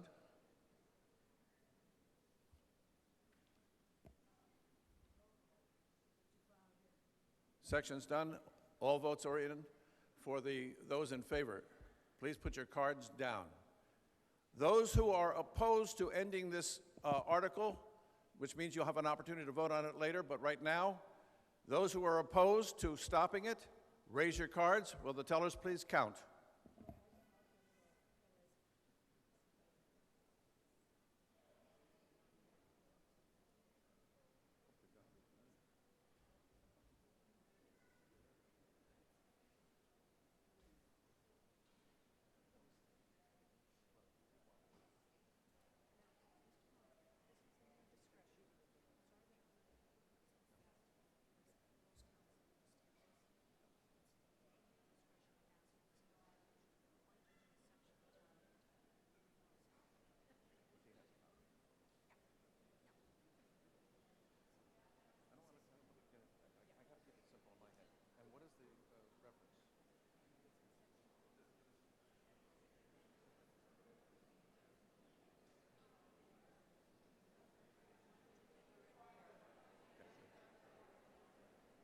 Quiet, please.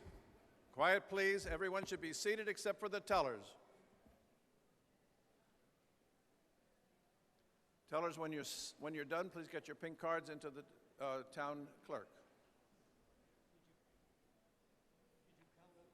Peter, did you count? Oh, is that down?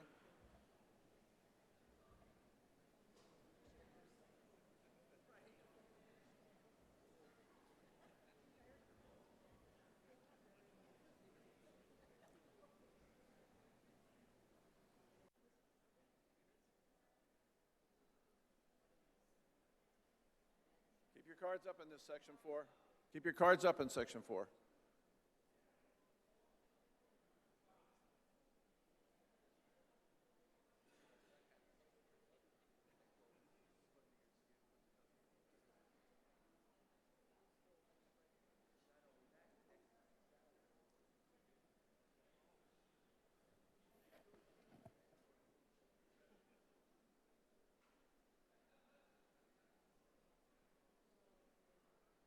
Are you okay?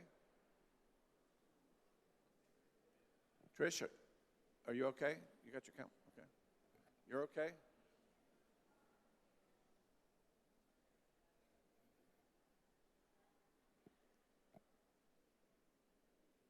Hold your cards up in section 4, please. Got to get this count to agree. Hold your cards up.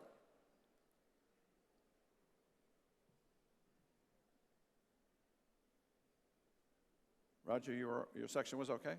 Good, thank you.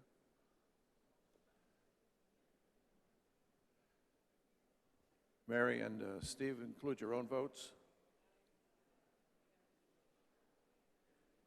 You're not agreeing on the no votes? Yes, 6 persons. There's 6 people on this side. Okay.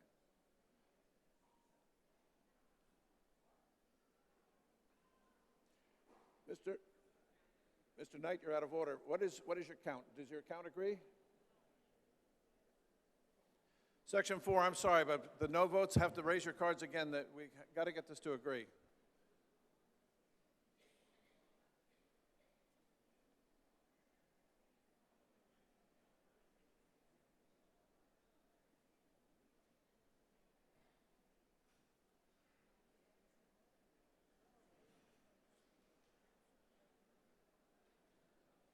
Are you in agreement? You are, okay. Section 4, put your cards down. All cards are in. Please get your pink card to the town clerk.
Mary, did you count the cafeteria?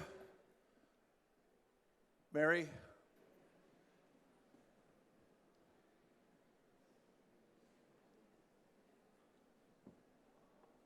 Did you count the cafeteria? You did. The cafeteria count is included. Thank you very much.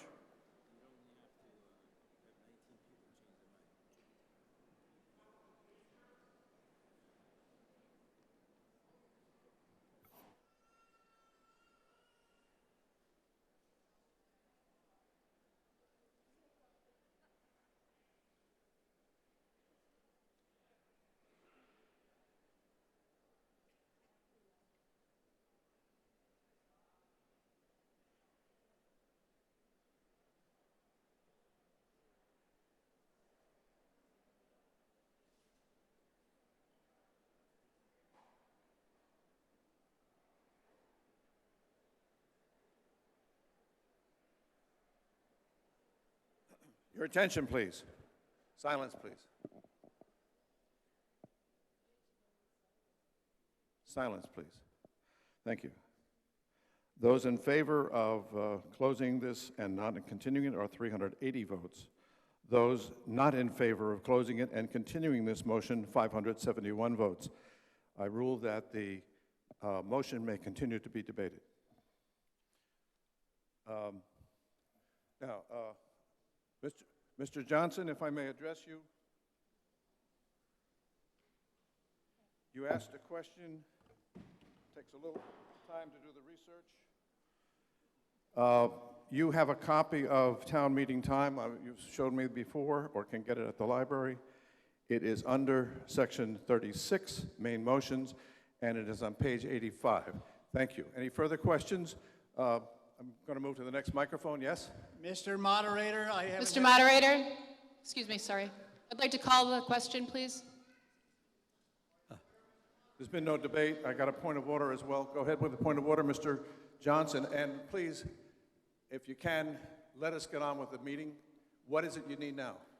Mr. Moderator, I have not spoken to any... Just tell me what you need right now. My point of order is, it was Mr. Cole's article reviewed by town council and at whose request? It didn't have to be reviewed by town council. That was a simple question. It requires a yes or a no, please. This is not debatable, Mr. Johnson. All right, Mr. Moderator, I would like my time to discuss this article. My 3 minutes, thank you. I was next in line when the motion for indefinite postponement came up. I second the motion to call. Motion to Moderator, call. there was no motion. I have the floor, Mr. Moderator. I rule who has and who doesn't have the floor. You do not have the floor. The person in this column over here who also raised their question and said they wanted to call the question and got a second. Thank you, Mr. Johnson. Please sit down.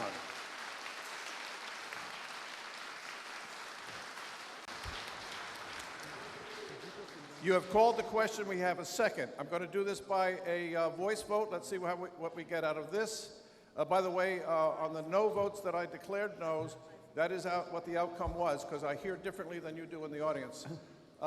So now, if you are in favor of no further debate on this article, and this is the article for phase one only, say aye. Aye.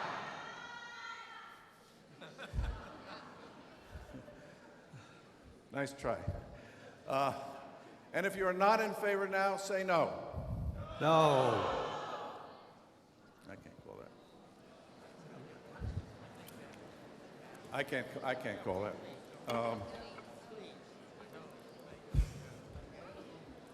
This is okay.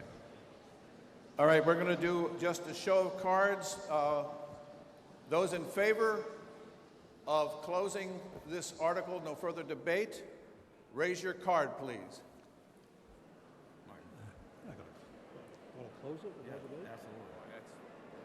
Thank you. No, please be quiet. This is important. Those who are opposed to closing the debate, say no. Or raise your card, I'm sorry. Raise your card.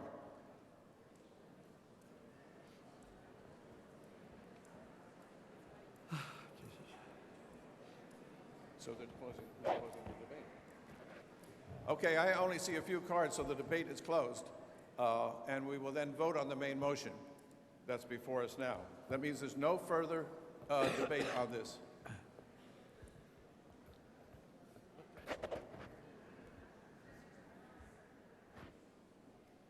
Okay.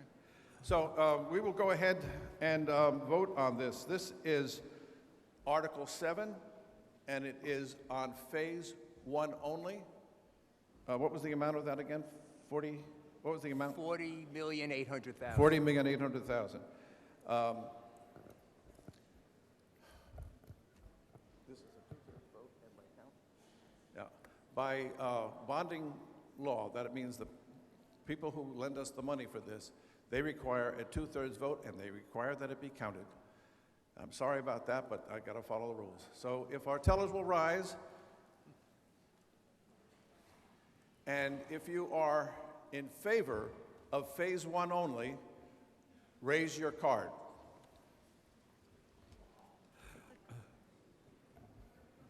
You should raise your card.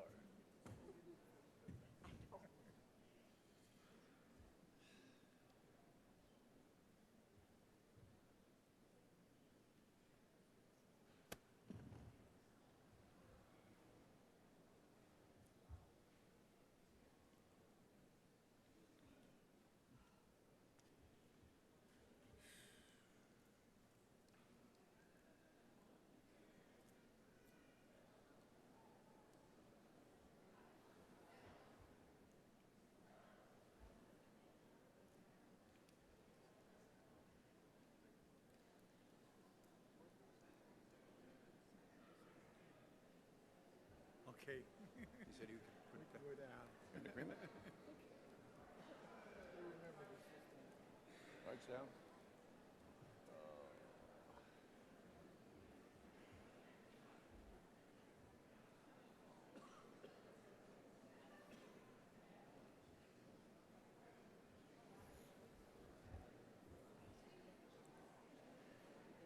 Dave has to be crazy to be moderator for $150 a year.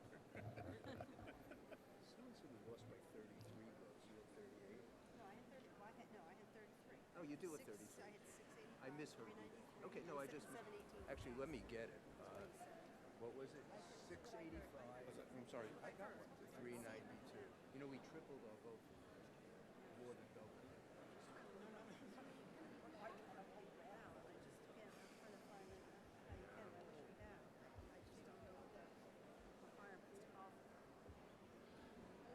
No one should be standing except for the tellers. Folks along the side, please find your seats. Your vote will not be counted if you're standing, so sit down, please. Only the tellers are standing. I don't know. I'll be run out of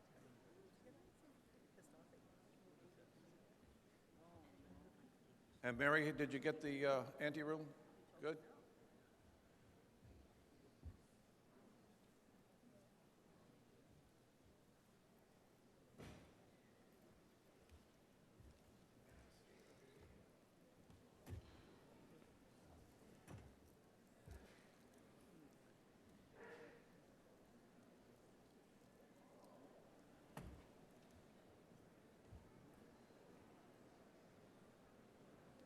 Will the teller for section 11, will the teller for section 11 please come forward?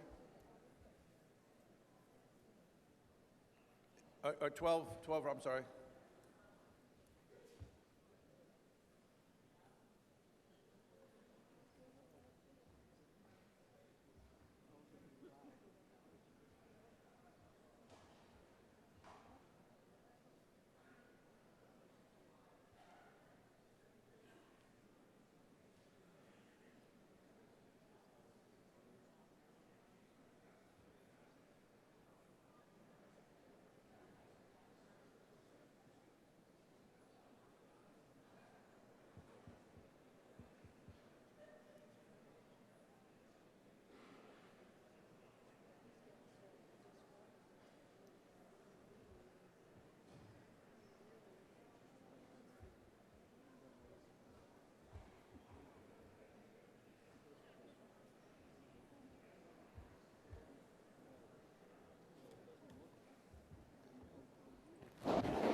Yes.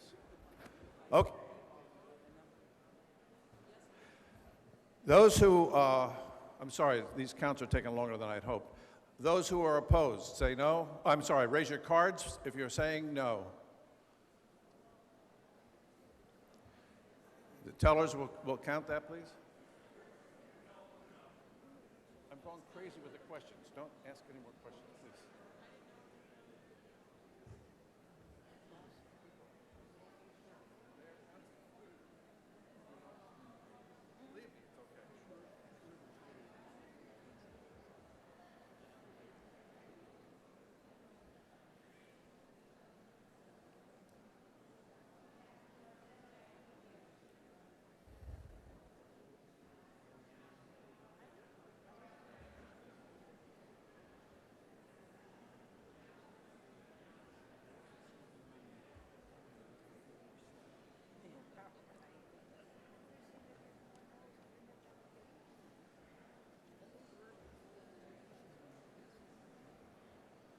And Mary, if you can hear me in the other room, get both the yes and no vote. Thank you.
Hang on a second. Your attention, please. This motion, in order to pass, required a 2/3 majority. 960 votes were cast. 621 were yes. 339 were no. It fails by 19 votes. Article 8.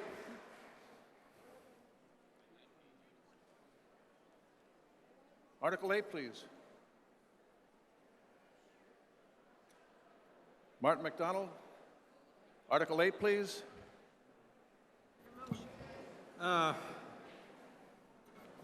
Sorry, but I feel frustrated about this. I can't help it. Okay, next motion. I move to authorize...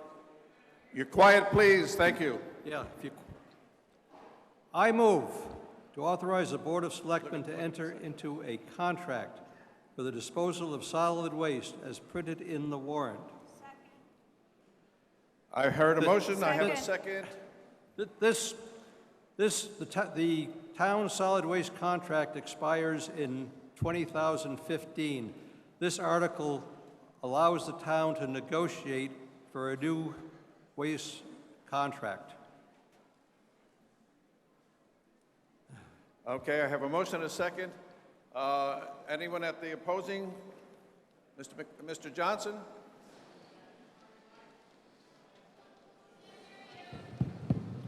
Please be quiet. Please sit down and wait for the microphone. Go ahead, Mr. Johnson. I'd like to remind people not to leave. They have to stay an hour, or this can be reconsidered again. Thank you. That's not the point of the motion here. Yes, you're the only one. Michelle Clark at 105 Harding Road. I'd like to ask the entire group up there, do you have any other plans to introduce additional versions of Article 7 tonight? That's not to the topic of the motion. The motion I'm is sorry, that's a Article 8. question.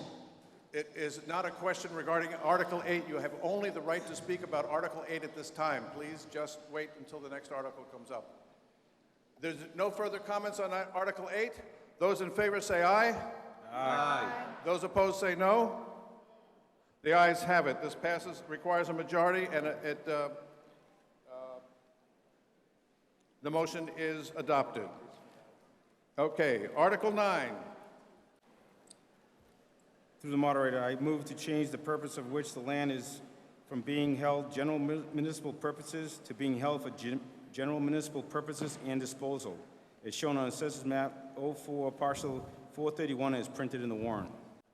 Is there a second? There's an article has been made and seconded. Ma'am, you're the only one here. Why are you afraid to answer that question? Because we only discuss whatever article is on the table. You do not discuss anything else. If you want Move for the group to consider the question.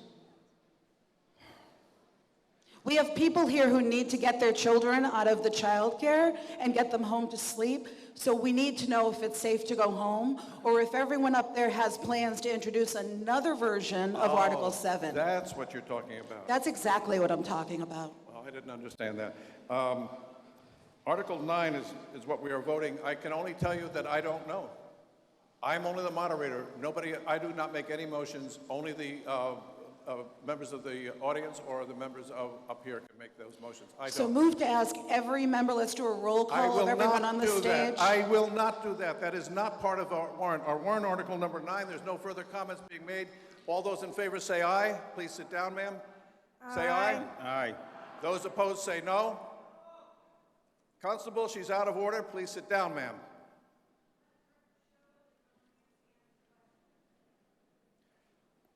Article 10, please. I move to fix the salary and compensation of all elected officials of the town as provided by Section 108, Chapter 41 of the General Laws as amended, and further to raise and appropriate $155,527 for the purposes printed in the warrant. Second. The motion's made and seconded. No one is at any of the microphones. All those in favor say aye. Aye. All those opposed say no. The motion is adopted by voice vote. Article 11, please. I move to reauthorize the following revolving accounts through the town accountant's office in accordance with Massachusetts General Laws, Chapter 44, Section 53E and 1/2. Recreation bottles and cans, $10,000.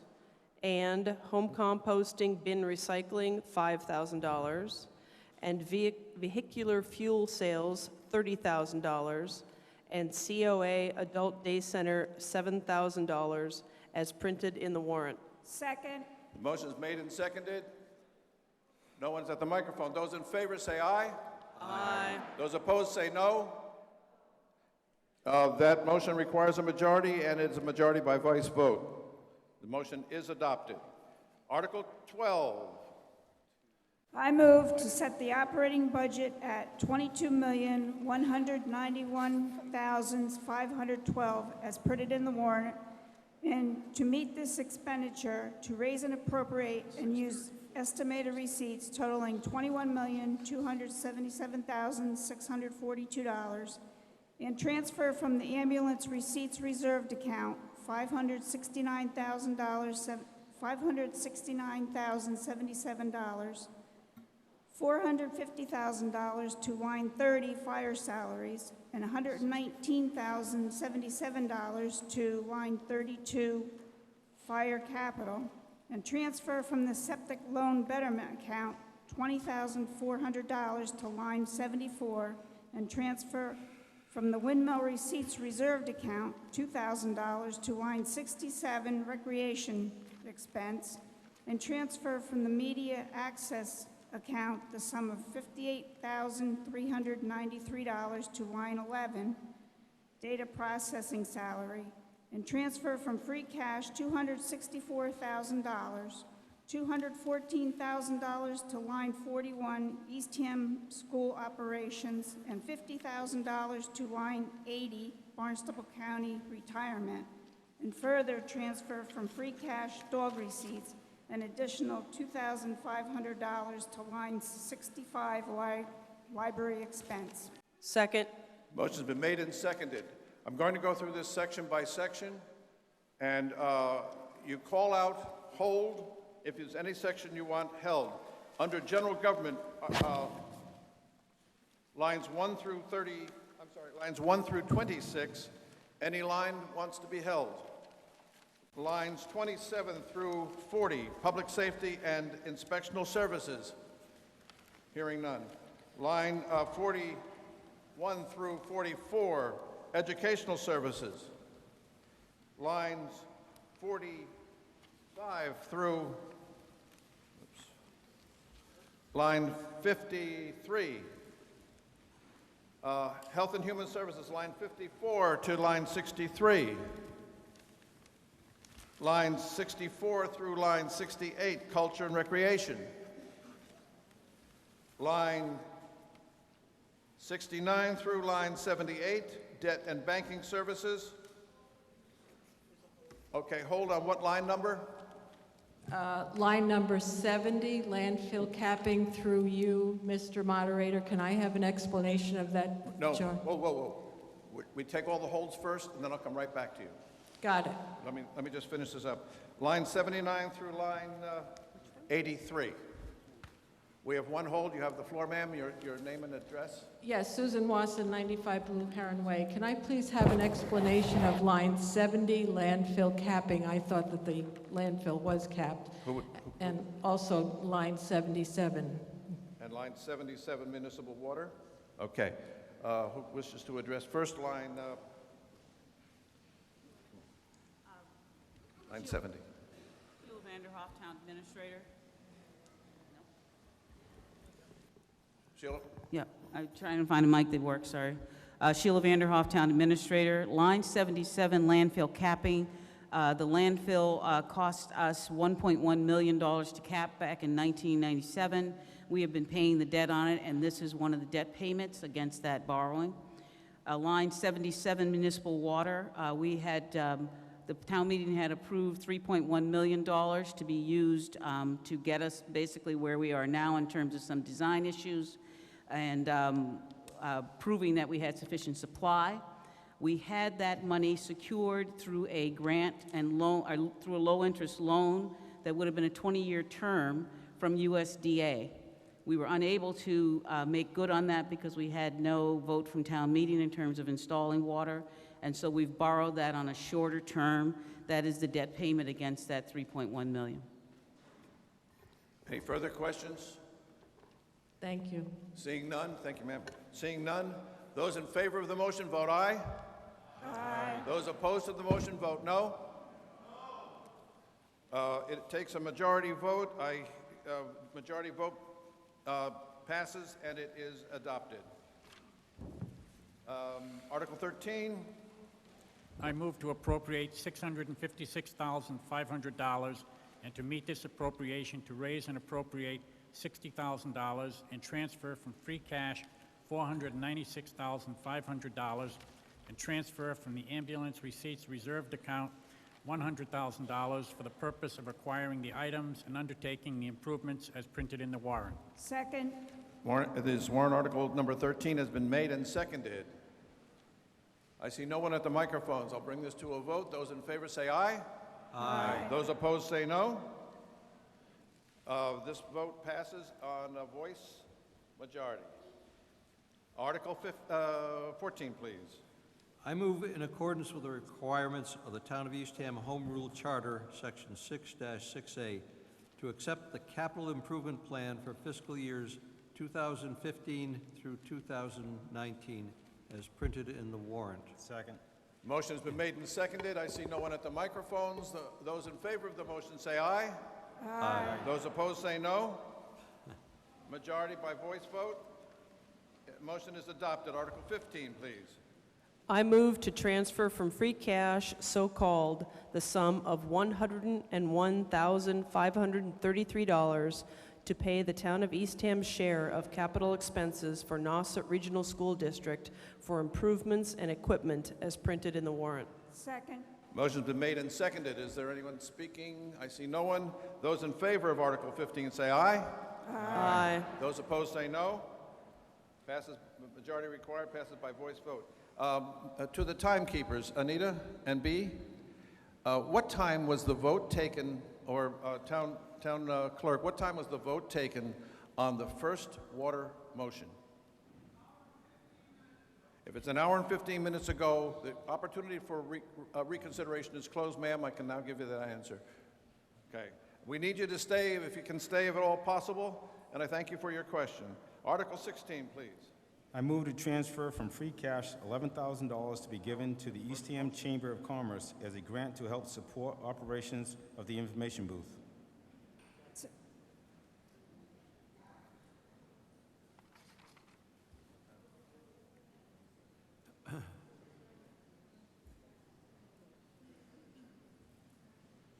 I'm sorry. Motion's been made and seconded. No one at the microphones. Those in favor of Article 16 say aye. Aye. Those opposed say no. It is adopted by majority vote. Voice vote. Article 17, please. I move to authorize the Board of Selectmen to petition the General Court for special legislation to impose a room occupancy tax as detailed in GL 64G, Section 3A to single cottages, condominiums, and single and multifamily dwellings when such units are rented for less than 90 days, and further to accept from the General Court editorial or clerical changes, and further that such law shall not take effect before January 1st, 2014, regardless of the action date of the legislature as printed in the warrant. Second. Motion's been made and seconded. I see, folks, by the way, at this point now, the microphone should be open to anybody, regardless of whether you're in favor or opposed. Sir. Bob Mumford, 55 Clarks Point Road. I have two questions regarding this article. The first is, how will it be enforced? The second question is, what makes the Board of Selectmen and Finance Committee think that the state won't be taking their cut of this 4% if it were to be implemented? Thank you. Okay, that's two questions. And through the moderator, this is different than the one that's been proposed before, because the state has legislation on the floor right now that they're voting on, and yes, they will be imposing their rooms tax if they pass theirs. This is an opt-in that we would have the share like you have right now on motel hotels. Is potential revenue of between $500,000 and $800,000. Everything else you're seeing is costing us money. Also, the expansion of this tax, everybody realizes that people renting here use the beaches, parking lots, and ponds more than the people that live here. So this will help offset some of the costs. We're spending $1 million cleaning up our ponds. We spend thousands of dollars cleaning up our beaches every year. We bought a sweeper to help clean up the beaches. So this would help offset and help not just the taxpayers, the residents of here, but also the non-resident taxpayer, lower their base. Thank you, Mr. Adams. Next person? May I follow up, Mr. Moderator? I prefer not, but there's only 3 people, so go ahead. Well, I didn't hear, first of all, of how it would be enforced, and my other question is, if the state has something on the table for their cut, am I hearing that this will be higher than 4%? It's going to be 9.7% or something like that? Is that what I'm hearing? Through the moderator, we don't have control of what the state does. We only have control of what we do. So it would be paid right now, what the motels, hotels pay online to the state, and the state reimburses us 4%. Okay, and the enforcement, how is it implemented, I think is what It's his under question. state law. It's not under a town. It would be, the last time we voted on this, it was going to be a town tax only. Right now, there is a state tax for rentals on hotel, motels, and room and houses more than 4 bedrooms. This equalizes the tax on any short-term rental, 90 days or less. You would be paying, whoever rents out like that would be paying the state, just like everybody else does that rents out short-term. And it doesn't apply to, if you have a motel and you're employing people, it doesn't apply to the employees. Thank you. Madam, you're next. Are you waiting to speak? Yes. Close to the microphone. Noreen Thompson, 15 CV Road. And I would like to amend the article so that it says 30 days or less. When you've got 90 days or less, you're going to be getting a lot of people that, for example, we are renting our cottage right now for somebody who's renovating their house. And originally they were going to be there for a couple months. As it turned out, it did go over 90 days. You're also going to be getting people that come here looking for like we had a few years ago, we had a little cottage and we rented it to a teacher that was coming to move to the area, but she couldn't find a rental fast enough, so she needed something for a couple of months. Again, that would be hitting her. She's not here on vacation. And I know you said that it's not going to cover people working, but it's going to be hard to make sure that that's what you're getting. It really should be 30 days or less, and then you'd be getting the vacation people. I would be in favor of it if you did it as 30 days or less, like in Maine. Maine has a rental tax, and the rental tax is for 30 days or less, and that's getting the vacation people as opposed to the people that just need a place for a few months. If you're staying here for a month or more, you're not here on vacation, you're here for something else. So I would like to move that you make that to 30 days or less. I heard a second. Let me just ask a question, a technical question. Is that feasible? I mean, does that? I believe, I don't know if Sarah's still in the room, because I can't get the actual state law here, but I believe the state part of it still says 90 days. So if you change Eastham only to the 30 days, I'm not sure it's going to affect the 90-day on the state part. The 90 days is for the hotel motel. That's not for a rental. Correct, but I'm just saying the state portion of that, okay, would probably, you still have to collect that. If this passes, with the state, not us here, with the state, you will be collecting a tax on those units that were described in this article, just not the Eastham share if we don't pass it. Do you understand what I'm saying? Okay. You made a motion and it's been seconded. What he is saying is that this motion would invalidate our being able to work with the state. Am I correct in that statement? I believe so, yes. Because the state is going to put what they call an opt-in. So they put out a piece of legislation that says 90 days or less, and we can either accept it, which is what you're voting on now, or you can reject it if you don't want it. But if we change it to 30 days, we can't opt in because we don't have the right number of days. So you have made a motion and seconded. Any other comments on this, on the amendment that she's making? Any other comments just on the amendment?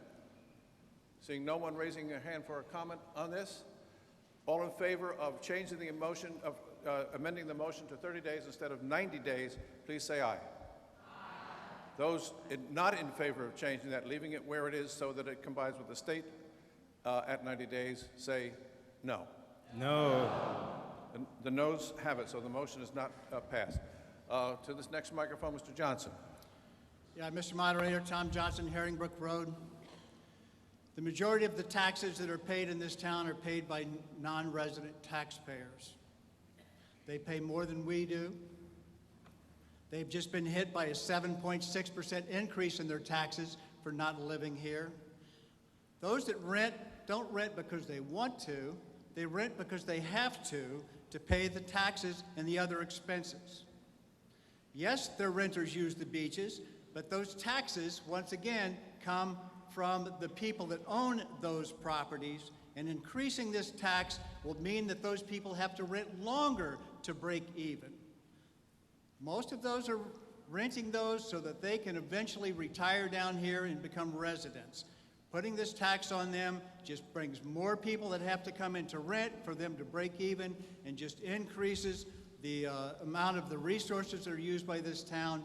Vote this article no. Thank you, Mr. Johnson. Next. Oh, I'm sorry. I didn't see you over here, so you're next. Ralph Levy, Aspinet Road. It occurs to me that one of the things that all of the renters do when they come to town is they get beach stickers, which are much more expensive than the resident beach stickers. So the argument that they use our beaches and we have to pay for the cleanup is false. They pay a tremendous amount of money towards the care and tending of our beaches. Question I have, though, is what happens if we vote this down? Does that mean that we forfeit, that the state law does not apply in Eastham? To the best of my knowledge, the answer to that is the state law does apply, but we don't participate. They collect theirs, we don't collect anything. Thank you very much, sir. Nobody in the middle? Yes, you're next. Denise Fritchie, 340 Saltwinds Drive.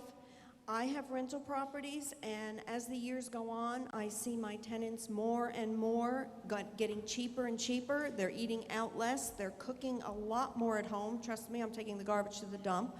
And they are not buying as much as they do before. Now, my rents average about $1,600 a week. That's another $64, so that's another dinner, a couple of rounds of golf, a couple of souvenirs. You're taking it from one place, which is our vendors in town and our businesses in town, and giving it to the town directly instead. So I believe this will hurt our businesses in town, and I do not own a business in town. That does not affect me. And also because I just found out about the 90-day effect, because I didn't read that part, unfortunately. This will affect a lot of the year-round people who get kicked out of their long-term winter rentals and have to find a temporary place for the summer that is usually only about 10 weeks. So they will be paying the tax. So realize that it will affect a lot of the lower-income people in town also. Thank you. Thank you for that input. Let me ask a question of the maker. Is there not an exception for people who are working and for people who are looking for temporary housing as opposed to vacations? I'm not sure about the temporary housing on the state part, but I do know that if you are supplying workers, whether you have a motel, a restaurant, or anything, and you're supplying rentals to them, they're exempt from the tax. Okay. So I don't know if that fully answers your question.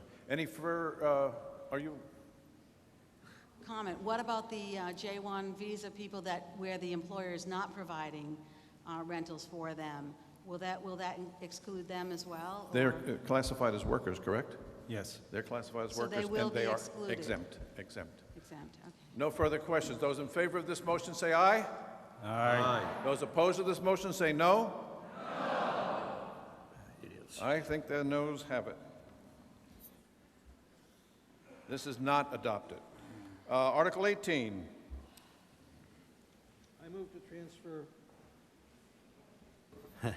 Gotta turn that. I move to transfer from the fiscal year 2014 estimated community preservation revenues, $727,982, as follows.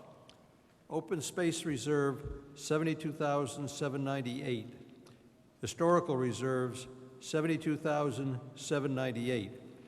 Affordable housing, $72,798, and budgeted reserve for appropriation, $509,588. These are required distributions. You need a second, sir. You need a second. Second. Second, go ahead, sir.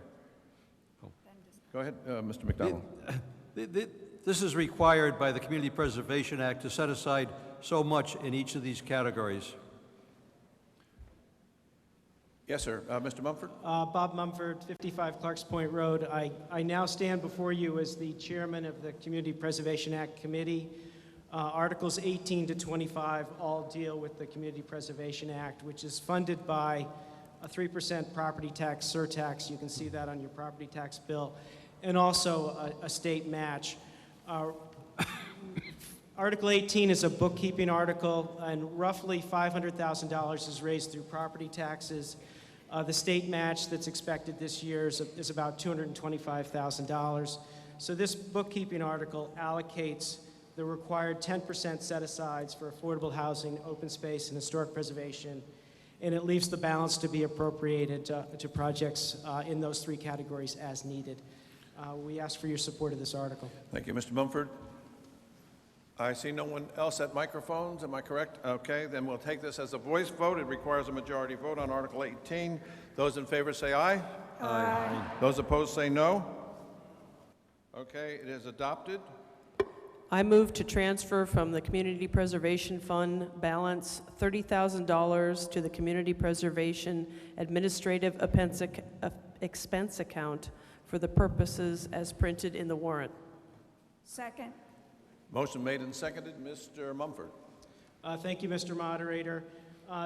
This article is to fund administrative expenses of the Community Preservation Act Committee, membership in the Community Coalition at the state level, which we found to be a valuable resource for our work, legal work if necessary, other clerical work if necessary. This year we're asking for $30,000. In past years we've asked for $20,000. The Community Preservation Act Committee would like to have a series of workshops and develop a strategic plan over the coming year so that we can have a better handle on the types of projects that are important to the town and better uses of the CPA money. Every year, any money that is unspent in this administrative budget is returned to the Community Preservation Act Fund. Thank you, Mr. Mumford. I see no one else at microphones, so we'll take this as a voice vote. Majority required. Those in favor say aye. Aye. Those opposed, no. The motion is adopted by majority vote. And Article 20? That is Wally Adams. Hello, Wally? I move to transfer from the Community Preservation Open Space Reserve Fund balance to the Eastham Water Management Committee $220,000 for alum treatment to be expended as printed in the warrant. Mr. Mumford, I'll ask you to wait. I have somebody at this microphone over here. Go ahead, please. Henry Fisher, 225 Deacon Payne Road. As I understand it, we had this treatment done at Herring Pond this past year. Am I correct? Yes? Yes. Yes, that's right. I've been to Herring Pond. The results of that treatment are not readily apparent to the unaided eye. I would like to have this article indefinitely postponed until we get definitive results to know that it, in fact, did work at Herring Pond.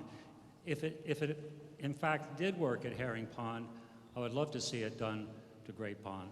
You made a motion. There's no second yet? No Yes. second? Mr. Mumford? Thank you, Mr. Moderator. I heard a second, but, so I'm sorry, Mr. Mumford. We have a motion and we have a second to indefinitely postpone, which means you don't get to approve this and you don't get to vote further on it. Anyone wants to speak only to the point of indefinitely postponing this? No one wants to speak to that? Ms. Pansioni? Go ahead, sir. You're at the mic. Yeah, my name is Charles Harris, 800 Samoset. I may be confused by your question. I'm the chair of the Water Management Committee, and the Water Management Committee fully supports the alum treatment of Great Pond. There have been tests done in the winter. There's going to be water tests in May, and there'll be water tests in August. And None of the tests so far have indicated anything harming the animals and the plants that live in Herring Pond. The treatment for Great Pond wouldn't be until August of 14, and if any negative information occurred, we could in fact then postpone the action. If I may, sir, I believe his question was, is there any positive effect? You're talking there's no negative, and that's understood, but is there any positive effect in the water? You don't see the positive effect until the summer passes. What you will not see this year is green water, algae in the water, or excess rooted aquatic plants. And so you don't really know the exact results until the following summer. It was treated in November of 12, so we'll know by a year later, November of 13. Okay, is there anyone wishing to speak only to this motion to indefinitely postpone, which means you don't get to have this and they will not proceed with it? Yes, Ms. Pansioni. Hi, Lisa Panascioni. As a member of the CPC committee, we have additional information which may clarify the situation. We have conditions put in effect so that the first pond needs to be remedied, and then we give monies for this project. So we have that consideration in our conditions. If I may ask, does that mean that if it didn't work properly, this $220,000 would not be spent? Correct. Okay, I thank you for that. Anyone further wishes to speak on this who hasn't already spoken on this? I see no one raising their hand to do that. Therefore, we will put, this is a motion to indefinitely postpone, which means this article goes away. Those in favor of having the article go away, we will not spend this money and we will not budget for this money. Those in favor of that say aye. Those opposed to that say no. No. That's a little easier this time. Okay, so now the motion is up. Anyone wishing to speak to the main motion, Article 20? Mr. Johnson? Mr. Moderator, Tom Johnson, Herringbrook Road. My children learned how to swim in Great Pond. It's used on both sides for recreational swimming, boating. It is considered a great pond, not only by us, but also by the state. This treatment has been effectively used in multiple ponds in the state, and this is definitely something that will improve the quality of the pond, and I'm in favor of this motion. Thank you, sir. And that's it? No one else wishes to speak? I will do this by a voice vote. It requires a majority. Those in favor of the $220,000 for alum treatment to be used for, these are community preservation funds. Those who are in favor of this say aye. Aye. Those opposed say no. Okay, this motion is adopted. Article 21, please. I move to transfer from the Community Preservation Historic Reserve Fund balance to the Eastham Town Clerk $18,424 for climate control equipment as needed to properly preserve and store vital records as printed in the warrant. Second. Second? Yes. Is there a second? Second. There's a motion and a second. Mr. Mumford. Mr. Moderator, Bob Mumford, Chairman of the CPA Committee.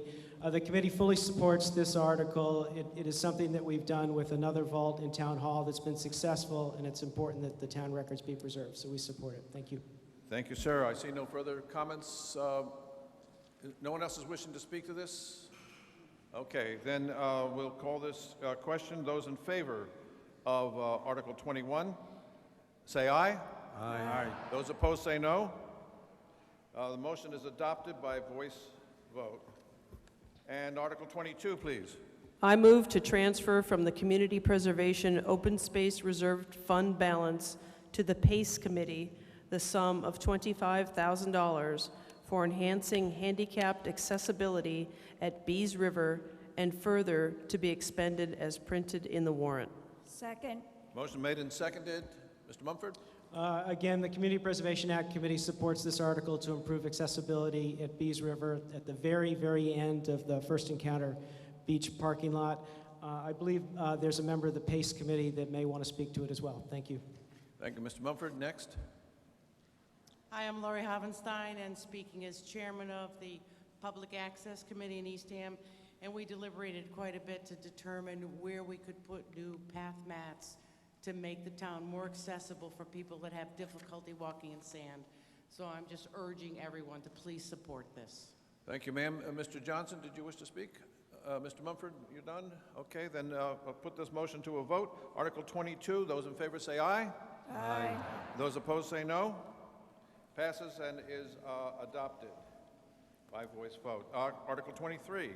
I move to transfer from the Community Preservation Housing Reserve $133,268 and $526,682 from the Community Preservation Fund balance to the Eastham Affordable Housing Trust for a total of $659,950 to acquire property for conversion to deed-restricted affordable rental unit, subject to the terms and conditions as stated in the warrant. Second. There's a motion made and seconded. Mr. Mumford. Thank you, Mr. Moderator. The CPA committee fully supports the goal of increasing affordable housing in town. This would allow the purchase of existing housing to create affordable rental units.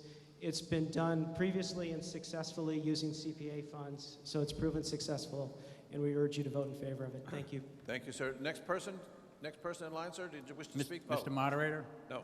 Yes. Mr. Moderator, if I could, I would just like to thank as a member of the Eastham Affordable Housing Trust, I would like to thank the CPA committee for working with us so hard to get the properties that we need to afford affordable housing for the citizens of Eastham. We have currently 67 Eastham households on an active wait list for affordable housing, and it's an Thank you, Mr. Knight. Those in favor of this motion say aye. Aye. Those opposed say no. This motion is adopted by yes voice vote. Article 24, please. I move to change the purpose for which land is held as printed in the warrant, and further to transfer from the Community Preservation Fund balance the sum of $300,000 to the Affordable Housing Trust to fund pre-development activities for 2 parcels of town-owned land as printed in the warrant. Second. Motion's been made and seconded. Mr. Mumford? Thank you, Mr. Moderator. This article would allow pre-development funding for engineering, architectural, and environmental work on 2 parcels of town-owned land, one being the Purcell property and one being off Balwick Road near the Children's Place. The Community Preservation Act Committee supports this article, again, in the interest of advancing affordable housing, but we did put 2 stipulations on this, on the use of these funds, and that's why it requires a 2/3 vote. We wanted to make sure that the land was under the control of the Eastham Affordable Housing Trust prior to money being spent. We didn't want $300,000 of CPA funds to be spent on pieces of land and then learn later that the town did not want that land used for affordable housing. That's why your vote to authorize the transfer is being asked for tonight.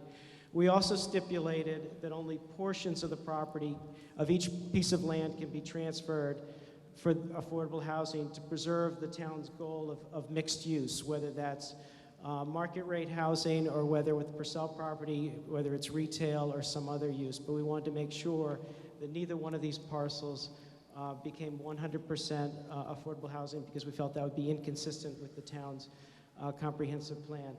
But as the article is presented, the CPA committee fully supports it, and we ask for your vote on it tonight. Thank you. Thank you, Mr. Mumford. Mr. Nickerson? Mr. Nickerson, you're Yes. next. Did you wish to speak to this? Yes. Please go ahead. I don't see anybody Nate else. Nickerson, 60 Briggsfield Road, and I'd like to speak against this article, against my dear friend Bob, for a whole set of reasons. Number one, there is so very little information here for us to vote on intelligently. We're asked to give up control of 16 acres of land with virtually nothing to show for it. We don't know what the architectural points are going to be. We don't know. We haven't seen the architectural renderings. We haven't seen any landscape renderings. No restrictions. We don't know about storage and clotheslines. There's no handicapped in there that I saw. Nothing for special needs people, wounded warriors. Is it all going to be for potential residents from Eastham or people from all over? Are they going to be single-family, duplex, triplex, condos? And I don't see any plan. I don't know how many people here. Does everybody know where these 2 parcels of land are? Sir, all your comments are addressed to the moderator. Please go ahead. Just to the moderator, not to the audience, just to me, please. These Thank are you. my people. I know, they love you, but you still have to talk to me. Does everybody know where this land is that they're talking about? Sir, you cannot take votes in this audience. Please just stick to your point, sir. Last time. Okay, I assume that an awful lot of people don't know where these parcels of land are. It would have been nice if you'd had a plan in here to show where it is. That one parcel, Parcel A, of the Purcell property, is property that I've been desperately trying to set aside for agriculture, as they all know, and for bringing turnips and for growing turnips and asparagus, for showing what we used to do, what Eastham's famous for. That is the last piece of town-owned land that is suitable for turnips. I know that because Raymond Brackett, I used to pull them for him in the early 60s, and they were turnips as big as bowling balls. The things we buy now from the store, he would have thrown away. It's a beautiful piece of property for that, and it would be a shame to turn that into condos, which is what they want to do, turn it into affordable housing, and I'm not against affordable housing in the right places. And they want to put 1 minute. They want to put commercial buildings up there too. I don't want to drive by there and see all that. I don't know what that's going to look like in 20 years. I don't imagine it's going to be too attractive. But I think if you leave it the way it is, it'll be a lot more attractive and we'll save a lot more money. $300,000 for these, it's a ridiculous amount of money to do work that I could do for you for a lot less than that. So for those reasons, if you want to take parcel B... 30 seconds. If you want to take parcel B, I don't really care about that. Go ahead. But that parcel A is the window to our past. And I know there's a lot of people here that weren't here in the 60s that don't know that much about turnips and how Eastham was a farming agrarian society. But we need that one parcel of land as our window to the past. It's our legacy, it's our heritage. And tonight, you vote for this, and you have completely thrown that out the window. There'll be no turnips. There'll be you'll see are buildings. Thank you for your comments, sir. Next speaker. Can I have some? No, sir. Everybody gets 3 minutes, sir. You've had your 3 minutes. Behind you is Ms. Passioni. Please go ahead. Time's up. No, sir, you cannot. Thank you. Go ahead. Hi, Lisa Paniscione, the CPC committee. We worked hard on this article, and we know there's a dire need for affordable housing in this town. We know that using these funds is the development money to make plans, engineering, and to make decisions. I know it's fun to talk about turnips and all that, but you can't equate a turnip patch to someone's home, to a place they can have a roof over their head and a warm place to go, a safe place, something for people that need it. And there's no equating turnips to a safe home. There just isn't. So the CPC spent a lot of time, as did other people in town hall, to try to make this happen. So please vote yes for this article. Thank you for your comments. Next.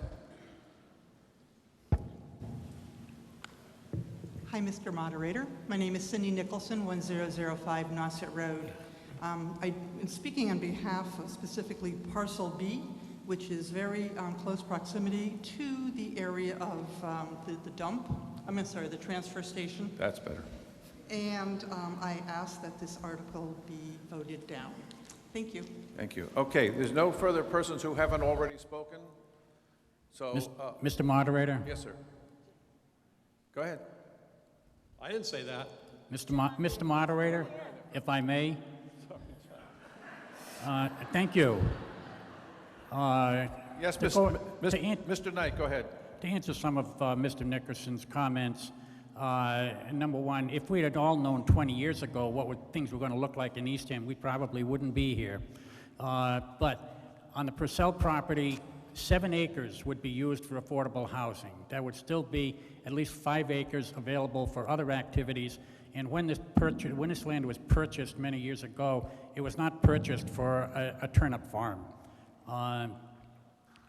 It's a good location for senior rental housing because it's within walking distance of a bank, post office, stores, the bus line.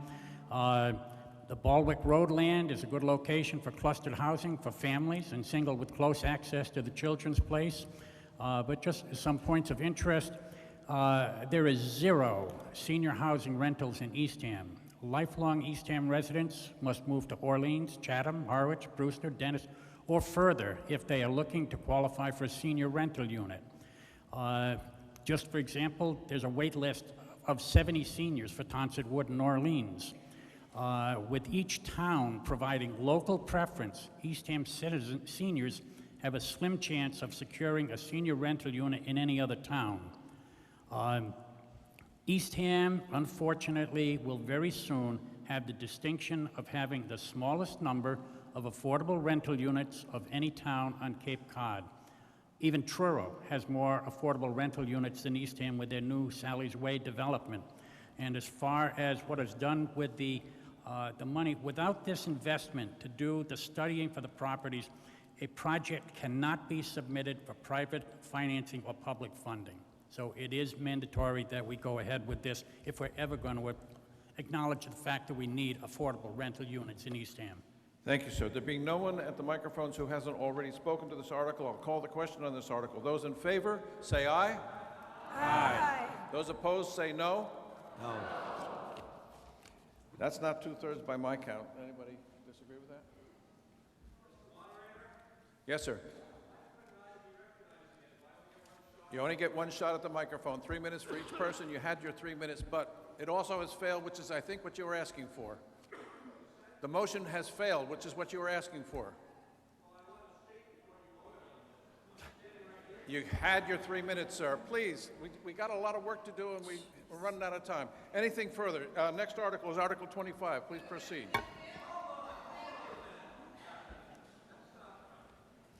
Sir, it is right. I am the moderator. The moderator determines the process of the meeting.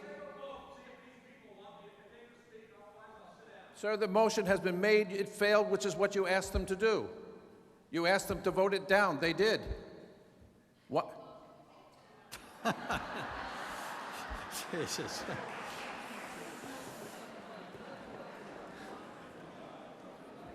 You ready, David?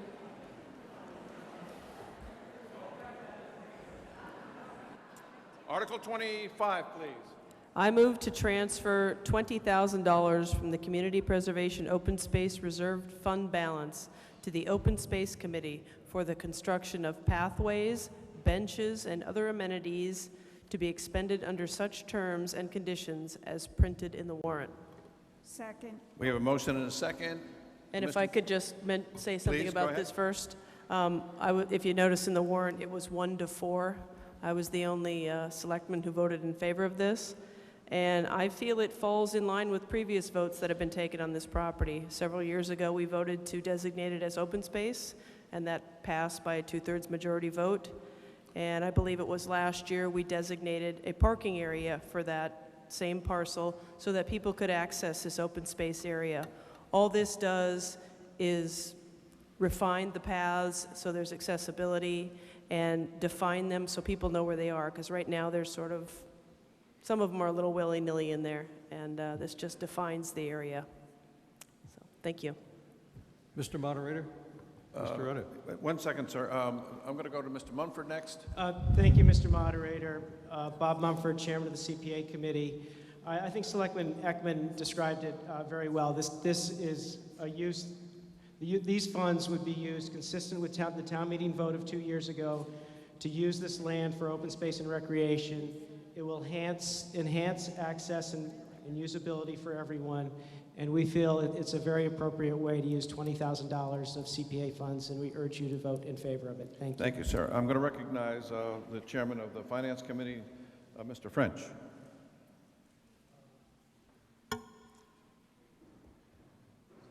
It's on. Try it. I just got to hold it. Just hold it. We voted 6-0 for this. I took a reconsideration vote this evening, and we still voted for the Article 5-4. The reason I did the reconsideration on it was that in reading an article in the Cape Codder, it seemed like this was going back to Mission Creek. And last year, I mentioned that I didn't think the investment in this property was a very good return. We spent $1,694,000 for this property plus the interest on the cost. To date, on the 25 or 27 properties, we've got actually fiscal 7 through fiscal 12, we've got a return of $139,000. At this rate, to recapture that money would take us 40 to 50 years. And that's not a very good return on investment. What my concern is that this doesn't get locked into the issue that this is to be for land preservation. This was for municipal purposes, which could include land preservation. But I think we should look to the possibility of future revenue from this property so that it lowers all taxpayers' taxes. Thank you. Thank you. Mr. Moderator, over here. Yeah. 1 second. I want to go to the line, then back to here. Mr. Johnson. Mr. Moderator, Tom Johnson, Herringbrook Road. May 2nd, 2011, this town body voted to limit the use of remaining portions of the town-owned land known as Roach property for open space and passive recreation. 268 yes, 110 no, passed 2/3 exactly. The function of this property is exactly what's being debated tonight, make it more accessible for open space. To say that open space doesn't return your investment, open space is what we should be all about in this town at this point, not more development. Thank you, sir. Ms. Panciani? There was an article passed, I believe it was last year, to get a parking area, and it was passed and approved by the voters. I'd like to know when it was started. I haven't been there lately. Sorry, that's not talking to the article. You can only talk to the amount of money being spent and for the purposes being spent. But thank you for your comments. I'll ask something about that then? Sure. We're voting on an article to spend more money on something that hasn't been.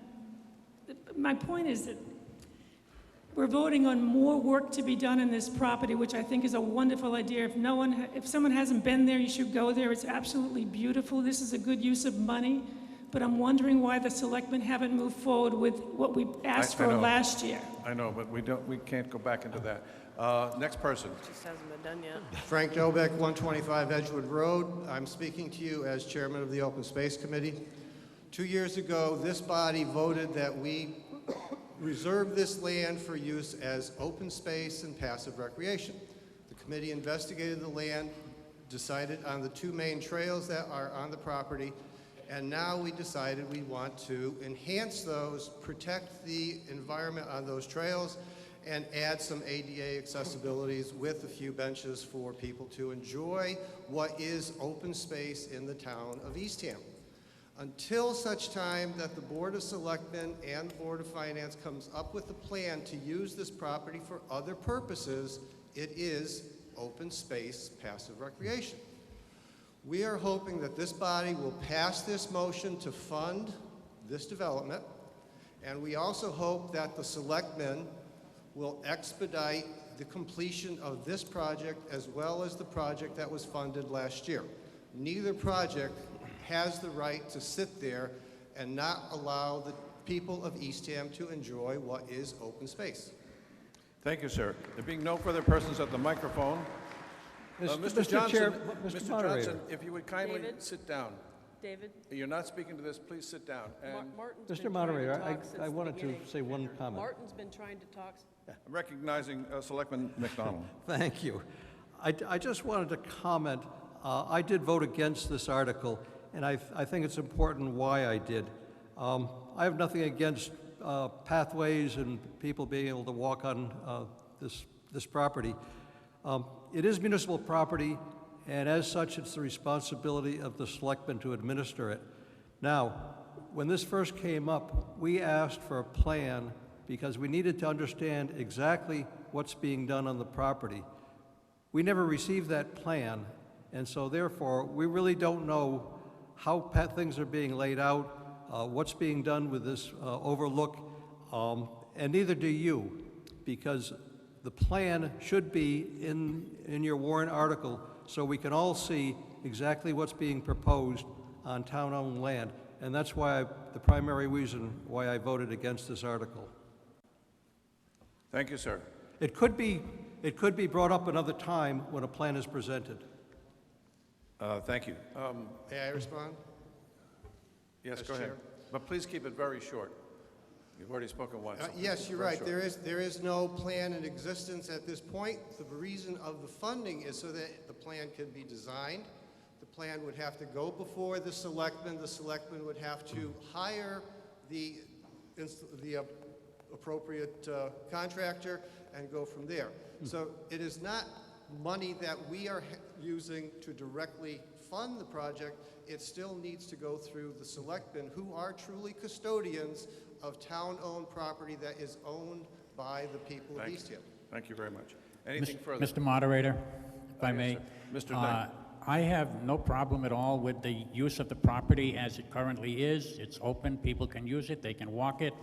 I object to any construction going on it, whether it be fences, benches, walkways up the hill, whatever, which, once it's there, it's there.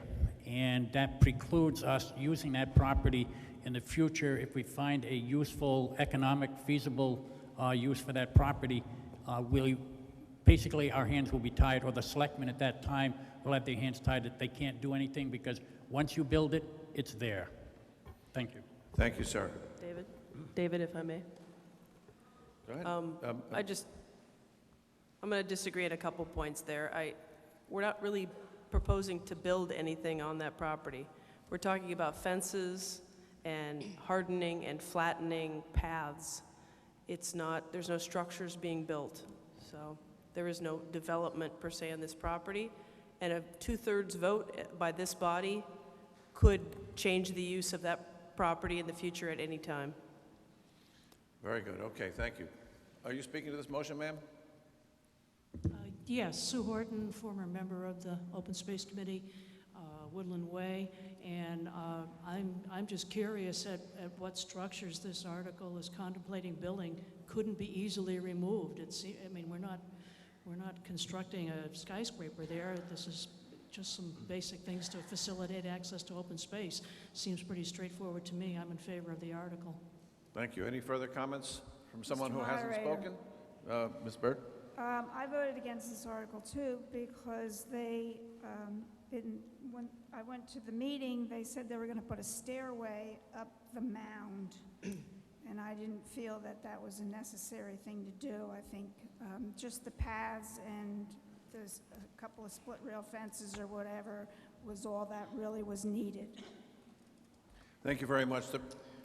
Mr. Mumford. Thank you, Mr. Moderator. Please be very brief. You've already spoken. Yes, you're correct, Selectman Burt, that the original proposal from the Open Space Committee did include possibly stairways up to the top of the mound. We worked with them to modify the proposal. There will not be stairways up the bank. There may be some strategic placing of like a landscape timbers to stabilize the bank from erosion or that type of thing, but it would fall short of any kind of stairs going up there. And this is something that is really short money to improve usability as open space right now. Benches, a little bit of hardening, again, stabilizing the mound in the center. But it does not preclude a change of use or some other use in the future. So again, we urge the voters here to vote in favor of this. Thank you. Thank you. There be no further persons. I will try a voice vote for this. This is a majority vote. Those in favor say aye. Aye. Those opposed say no. No. Let's do this again. Don't yell. Just speak in a normal voice. Those in favor say aye. Aye.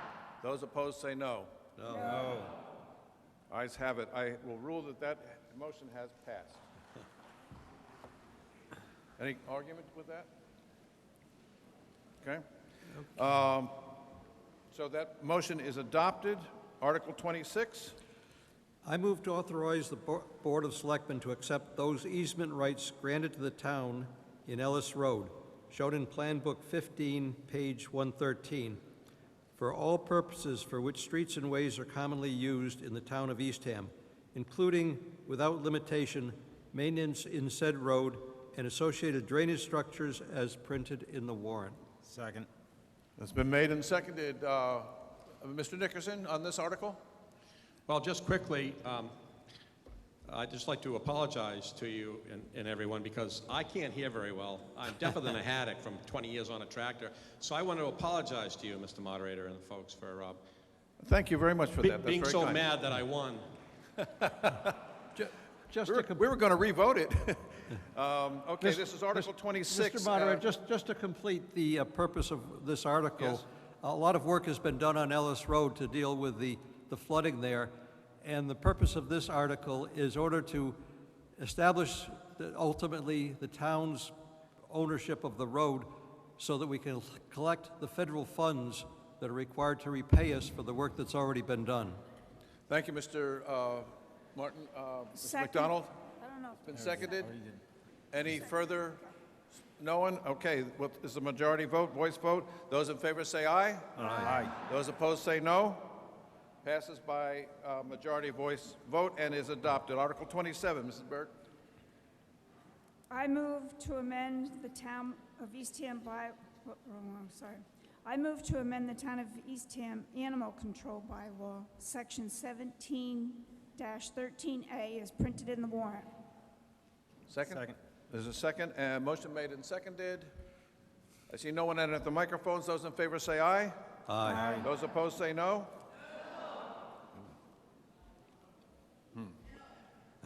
I got that.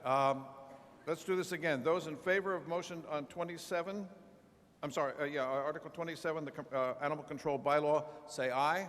Aye. Those opposed say no. The ayes have it. This is passed. 7 people want to count it, we will count it. I see no one rising to that. Yes, there is. Okay, there are 7 people who are challenging the vote. What I'm going to ask you to do is hold your white cards up, please. We're not going to actually count it. We're just going to see how many white cards come up and see if we can determine it from that. This is a majority vote. Those in favor, raise your cards. Those opposed, down please. Those opposed, raise your cards. The yes votes definitely have it. That is adopted. That is adopted by card vote. Article 28, please. I move to amend the Town of Eastham bylaws, Section 114, as printed in the warrant. Second. We have a motion and a second. No one at the microphones. This is a majority vote. Those in favor say aye. Aye. Those opposed say no. Ayes have it. This is adopted. By voice vote, Article 29, please. Ms. Byrd. I move to transfer from free cash $10,000 to be given to the Visitor Services Board for the purposes printed in the warrant. Second. We have a motion and a second. No one at the microphones. Those in favor say aye. Those opposed say no. This passes and is adopted. Article 30, please. I move to amend the Town of Eastham zoning bylaw as printed in the warrant. Second. Motion made and seconded. No one at the microphones. I'll call this a 2/3 majority vote for this one. Those in favor say aye. Aye. Those opposed say no. I declare that that vote is a 2/3 majority by voice. And Article 31, please.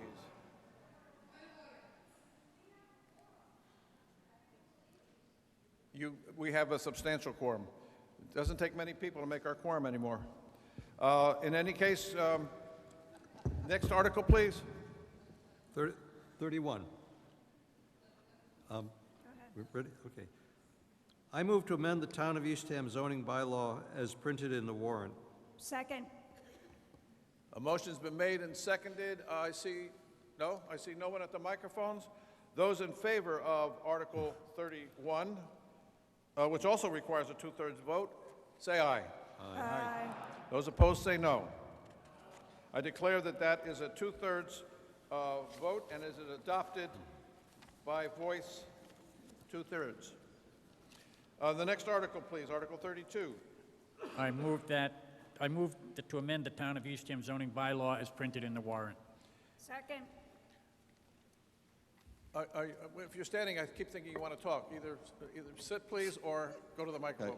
My name is Dan Koppelman. I'm chairman of the planning board, and I'm here to answer any questions if anybody has any on these articles. And no one does. So there being no one asking any questions, but thank you for your effort. Those in favor say aye. Aye. Those opposed say no. That passes by a 2/3 majority vote, voice vote, and is adopted. Article 33, please. I move to amend the Town of Eastham zoning bylaw as printed in the warrant. Second. Mr. Koppelman. Yes, this amendment, this warrant article, was comprised by the planning board. It was Mike Cole's dream. Mike Cole worked on this, an incredible amount of work that went into this. This article is to create more affordable rental housing in the town of Eastham. And how it does it is it does it by allowing property owners who are not utilizing their dwellings to their fullest capacity to split their dwelling from just using it themselves to creating an affordable unit within or next to their existing dwelling. And as a result, what would happen is there'd be a reallocation of the bedrooms in that dwelling, some of which would be used by the resident, and some of which would be used by a renter in that unit. Now, Eastham presently does have an affordable accessory apartment bylaw. Unfortunately, it's been on the books for over 10 years, and I believe there's only 1 or 2 units in the town. And the reason being is there's 2 problems. The first one was that it required a deed restriction, which is complicated and expensive to implement. And the second one is they were limited to the charging 80% of the median income of the residents of the town. The 80% means the earnings of the person to be rented to? That is correct. Okay. The new ordinance would allow for up to 120% of median income, number one. It would not require a deed restriction. However, it would be regulated through the building department, and as it would be regulated, all of the structures would be inspected and certified for emergency access, for fire protection, for carbon monoxide detection, all of the issues that come with residency of properties. And as such, what they would do would allow a resident in Eastham to create some income for himself or his family and allow a non-person of the family to rent an additional part of that dwelling and allow it to exist. This has been reviewed by the Health Department, the Finance Committee, Board of Selectmen, and we have come up with terminology which we believe covers any and all cases. And Board of Health also has passed on this. Thank you. Thank you for your comments. Next person wishes to speak? I am for the article. However, why isn't there any tax rebates for the homeowners who are putting up this extra capital improvements on their property? One second, please. Can anyone address that?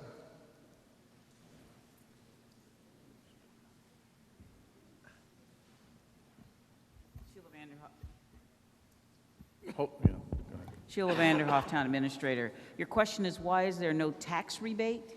Yeah, in Wellfleet, you get a tax rebate if you put together affordable housing, like over your garage, or you separate your house into 2 living spaces.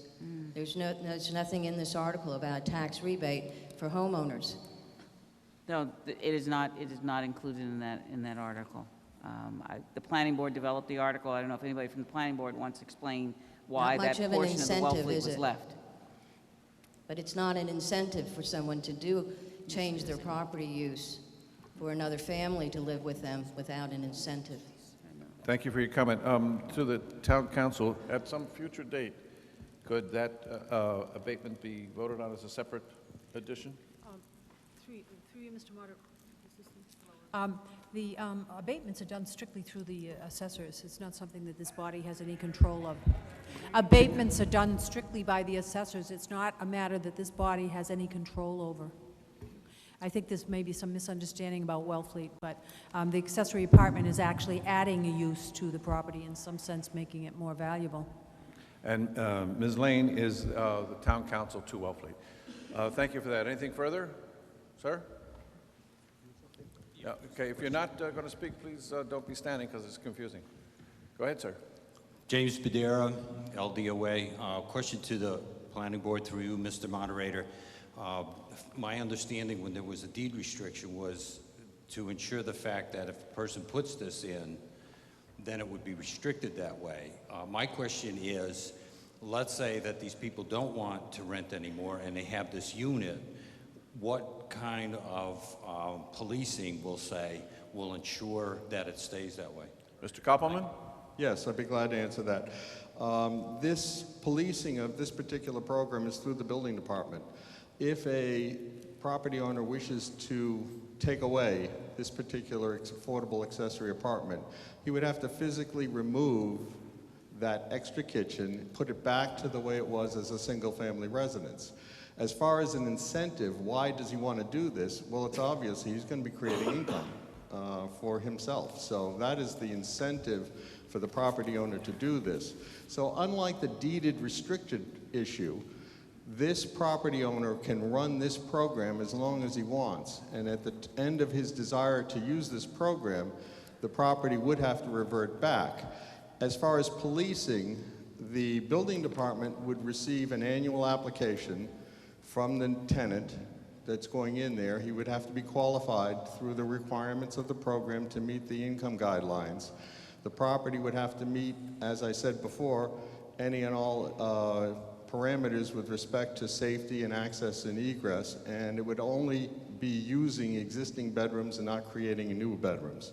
And that's how the program would be policed, all through the building department. Thank you very much. Anything further from anyone else? Seeing no one else, this requires a two-third vote. We'll try this by voice. Those in favor of Article 33 say aye. Aye. Aye. Those opposed say no. Definitely is two-thirds. I declare it as an adopted Article 33. Article 34, please. I move to approve and 7 people are requesting a count, and we're going to do that with cards. And those who are in favor of Article 33, raise your white card. We're not actually counting, we're just looking to see whether we've got two-thirds or not. Please lower your hands. Those who are opposed to this article, raise your cards. We have to count. Tellers, please count. Sorry, but we have to. Has the cafeteria closed down? People gone from there? Mary? Okay. Those in favor, raise your cards, please. Tellers, please count.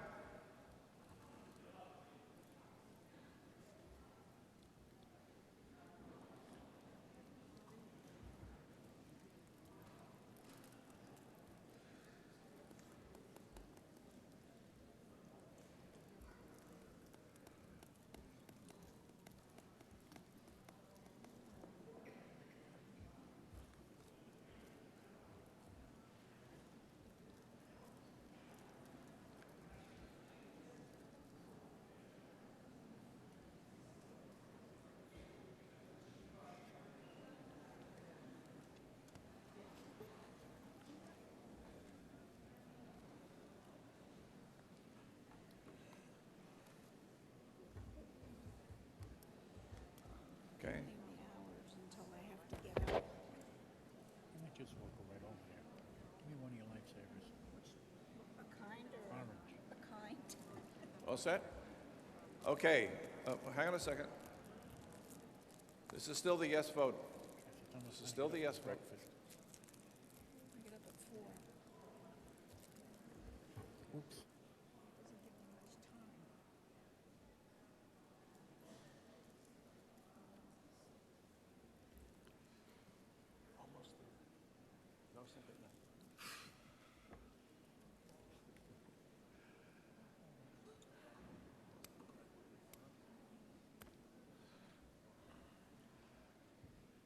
All cards are down. This is for the no vote, those who are opposed to Article 33.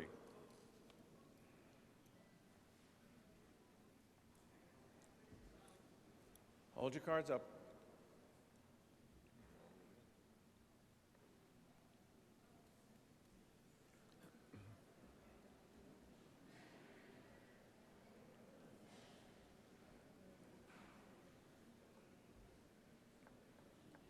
When you're done, please take your pink cards in. Is that section done? Okay.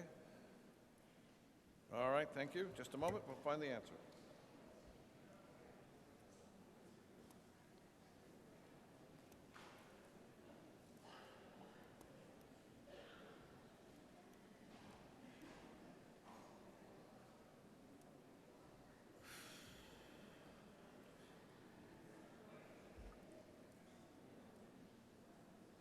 Don't forget I need a ride with you.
Okay, here is the hand-counted result.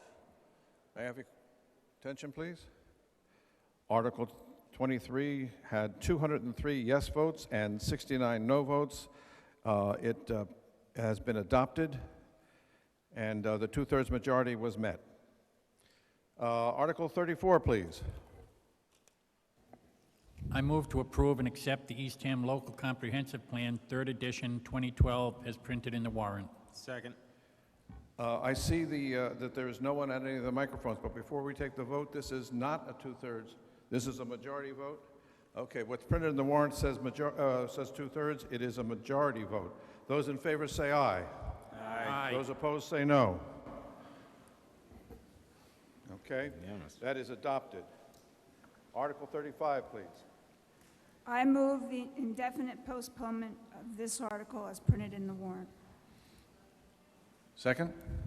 Second has been, no one at a microphone? Are you heading for a microphone?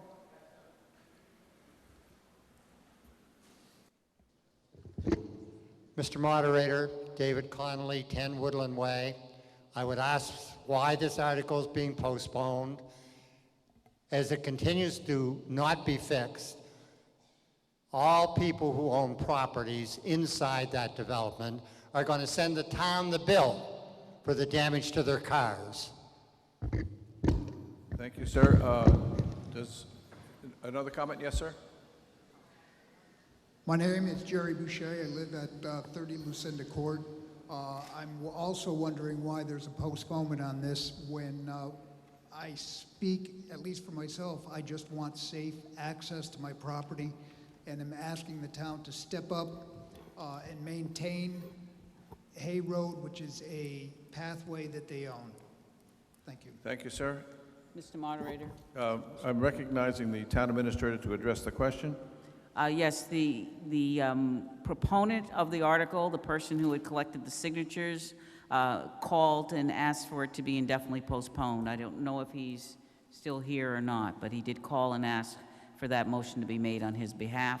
He's going to be working with the neighborhood, as he explained it to me, and with the abutters on Hay Road to try to solve this problem. Yes, ma'am. You're next. Yes, Sue Horton again, Woodland Way. I'm in Cape Town Hills, which is the subdivision served by Hay Road and also by Hoffman Lane. Hoffman Lane is virtually impassable at this point. It's just a disgrace, and that should be addressed also. But I'm very much in favor of this article to at least let's smooth out that portion of Hay Road leading in from Governor Prince. Yes, Thank ma'am. you. This is a motion to, ma'am, this is a motion to indefinitely postpone. So you were in favor of I am not in postponing. favor of indefinitely postponement. I'm in favor of voting yes for this article. Please Okay. pass this article. I want everybody to be clear. What you're voting on is to indefinitely postpone it, which means it comes off the warrant. You were saying you're actually in favor of the actual article, which is not what we're talking about. It's indefinite postponement. Nobody else wants to speak? Yes, sir. 5 Deacon Payne Road. I would like to see this article indefinitely postponed because the crux of the access problem in our neighborhood is not Hay Road, but Hoffman Lane. And we spoke with the petitioners, and they agree, and we think that going forward as a united group, that we can provide better access by by seeing the elephant in the room, that is the disrepair of Hoffman Lane. So I'm urging my fellow citizens to vote to indefinitely postpone this. It could always be brought up again, as it has been now. This is the third time it's been voted down each time. Please vote for indefinite postponement. Thank you, sir. Next, over here. My name is Lawrence Perry, and I live on Hay Road, and I'm definitely in favor of doing something to improve Hay Road. It's an absolute disgrace, and I don't think it's a good idea to definitely postpone this. I want to have a vote. I spent the night here waiting to hear about this, and the road is an absolute disgrace, and I'd like to vote to improve it now. Anything further from anybody? I'm Margaret Hanson. I live at 47 Lombard, and I agree that something has to be done. Whether it is postponed for something more definite, but I really would like to see something done a little sooner. We have had two cracked axles on our car, and some more damage, and many of my neighbors have had serious automotive problems, and it's a safety hazard at this point because it takes a while for ambulances, fire people, the town's trucks to get through, and it's just gotten so bad. You know, something has to be done. It's gotten to be like a bombed out street in the Middle East, I swear. Well, I'm talking about Halton as well. But if you can do something about that stretch from on Governor Prince to Deacon Payne, that would be a big help, while this other problem is being worked out with Hoffman. Something has to be done. We almost do not have access at all to our neighborhood. We really do not. Thank you, ma'am. Thank you. Thank you. Over here. Yes, hi, I'm Cindy Nicholson, Yes. 1005 Nauset Road. Yep. I have a question on the Hay Road section. Is this the private part of Hay Road that we're asking for? And if so, is it not my understanding that all the owners that own that private road have to be in agreement? That's a two-part question, so would you answer? Well, I think one of the questions is ownership of the road, and that's why they decided to do the indefinite postponement. There are some questions with ownership at one end of the road, and so it would hold up. This would be an invalid or an illegal article to implement as it's written until those ownership issues are sorted out. Thank you. And over here. Jane Fisher, Deacon Payne and Hay Road, and we are all going to try to work together as a group. I have spoken with the people who wrote this petition, and they spoke for a long time, and they are happy to work forward, and we'd like to have something done by Christmas time so they can get to work. So give us that chance. So please, you're against the indefinite postponement? I'm for the definite postponement. You are for it, okay. Definitely. Okay, got it. And sir?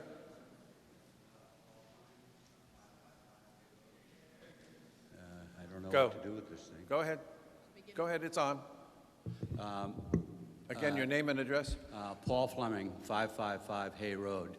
And this problem seems to be exacerbated by the fact that the selectmen or the town manager, someone has decided that after 40 years, we're no longer going to maintain Hoffman Lane. That's a total disgrace. Every time a building permit was issued for a house in that development up there, it was based on the fact that you had paved access from Hoffman Lane to the development. Hay Road was never the development access. Hoffman Lane was. This is totally disingenuous to all the people that live up there, for our selectmen and our manager to say, we're going to stop maintaining Hoffman Lane. Who benefited by that decision? No one. So please, let the people work it out. We have a solution. Number one, you go back and you fix Hoffman Lane. Number two, you fix up Country Lane, which is owned by the town, and it has wetland on the south side of it. That would make Country Lane a two-lane way. The only other access problem is where Hay Road comes in from Governor Prince. That section could be easily filled with some stone, and it wouldn't be paving the road, it wouldn't be grading the road, you could just improve it. We're all for better access here. That's why I can't understand why the selectmen just totally neglected the people in the 40 years that's gone by to maintain Hoffman Lane. It's just so disingenuous to everyone involved here, so. Thank you, sir, for your comments. Should I say something? They're being... Mr. Moderator? Recognize Amy Ekman. On that point with Hoffman Lane is a private road. It is owned by the people that live along it, and they're the ones who had a problem with the town maintaining it. Thank you. Ma'am? Hey, Kit Boucher, 30 Lucinda Court. I understand Hoffman Lane is a private road. That is our access, aside from Hay Road. I understand the other residents being concerned about Hay Road not being paved or graveled, but I do suggest for people to try going down Route 6, put your blinker on, and good luck.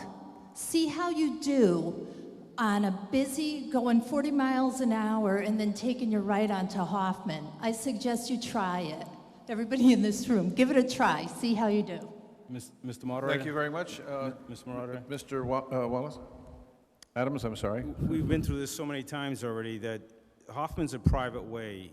That all those developments back there, their legal access was off Hay Road. I used to take care of the gentleman that actually developed that, and that he had gotten permission from the owners on Hoffman to use it while he was developing that property. That's how the access was then, but it was not given to everybody in there that I know of, because I used to take care of them and I read those papers. the access, the legal access to all the development back there, Joshua and all the other roads that are in there, was off Hay Road. Thank you, Mr. Adams. Ma'am? My name is Shell Kimmy, Uncle Nate's Way. I disagree with you respectfully, Wally. From what I know, Mr. Hoffman granted the developers access through Hoffman Lane. So that's the main access. I don't know how Hay Road got involved. I have many reasons for wanting to postpone the vote on this, but the main one is there's not enough information in this article. We have no idea how much it's going to cost, what you're talking about, if landowners are going to object, what about the conservation, the water that goes under Hay Road in that area. There's just not enough information overall. So, thank you for your comments, sir. Henry Fisher again. To respond to Mr. Adams, I have a deed to my property, and many of my neighbors in Cape Town Hills and the people over on Joshua's Way in Lombard also have on their property deeds deeded access to Hoffman Lane. So whether it was given to the builder while he was building or not, I don't think is really germane. What is germane is that we have deeded access, and I think it should be safe deeded access, and we can't understand why after over 40 years, the town has stopped putting some hardening on that road and plowing it. It's just a mystery to us that 2 years ago, just before town meeting, they just stopped doing everything to that road. We can't understand it, and we think that's the real problem, and not ruining a neighborhood. Well, I'll speak to the motion if it should come up. Thank you. Thank you, sir. Any comments? Okay, the question is called. Sorry, no one called. Go ahead. Just one quick question. Are these private roads that we're talking about? Hoffman's a private road. Hoffman's a private road, yes. There's a lot of private roads in this town and I live on one, that we take care of it. There is a procedure through the planning board that you get your deeds together, you come to town meeting, and you have it petitioned as a town way. Once those deeds are given to the town, then it's clear access into it, and the town can develop it or improve it. But as long as the deeds aren't handed over, to my understanding, it's still a private way. You take care of it as a private way. Thank you. Thank you, sir. There being no further, I'm sorry. One last thing, make this quick. Just one last thing. The town does not own Hay Road. Thank you. That's the simple. Okay, there being no further comments. Okay, then this is a majority vote, and I'll do that by voice. Those in favor of postponing this article, which means we won't go any further with it, say aye. Those who would not want to postpone it and want to actually deal with the article, say no. The ayes have it. It's a majority. The postponement is adopted. Let's see here. What are we on now? 36, right? Okay, this is 36. Mr. McDonald? I move indefinite postponement of Article. We can't hear you. Mike, please. Yeah, sorry, didn't turn my speaker on. I move indefinite postponement of Article 36. I hear a motion and a second. No one at the microphones. Will call this as a majority vote. Those in favor say aye. Aye. Which means you're indefinitely postponing it. And those who do not want to do that say no. The ayes have it, and the motion is adopted. Article 37, please. Oh, no, I'm sorry. Resolution, please. The resolution, if the petitioner is here to speak, I would defer to them. Otherwise, I would move it as printed in the warrant. And where is the petitioner? Who's the petitioner? Hello? Yes, thank you. You're recognized. Please read the... Actually, the woman over to the left is the petitioner. You're the petitioner? Yes. Would you please read the petition and say your name and address, please. My name is Diana Morton, and I live on 230 Oldfield Lane, Eastham. Eastham non-binding public opinion advisory question, whereas Massachusetts Emergency Management Agency Director Kurt Schwartz has acknowledged that Cape residents and visitors are in harm's way in the event of a radiological accident at the Pilgrim Nuclear Power Station in Plymouth.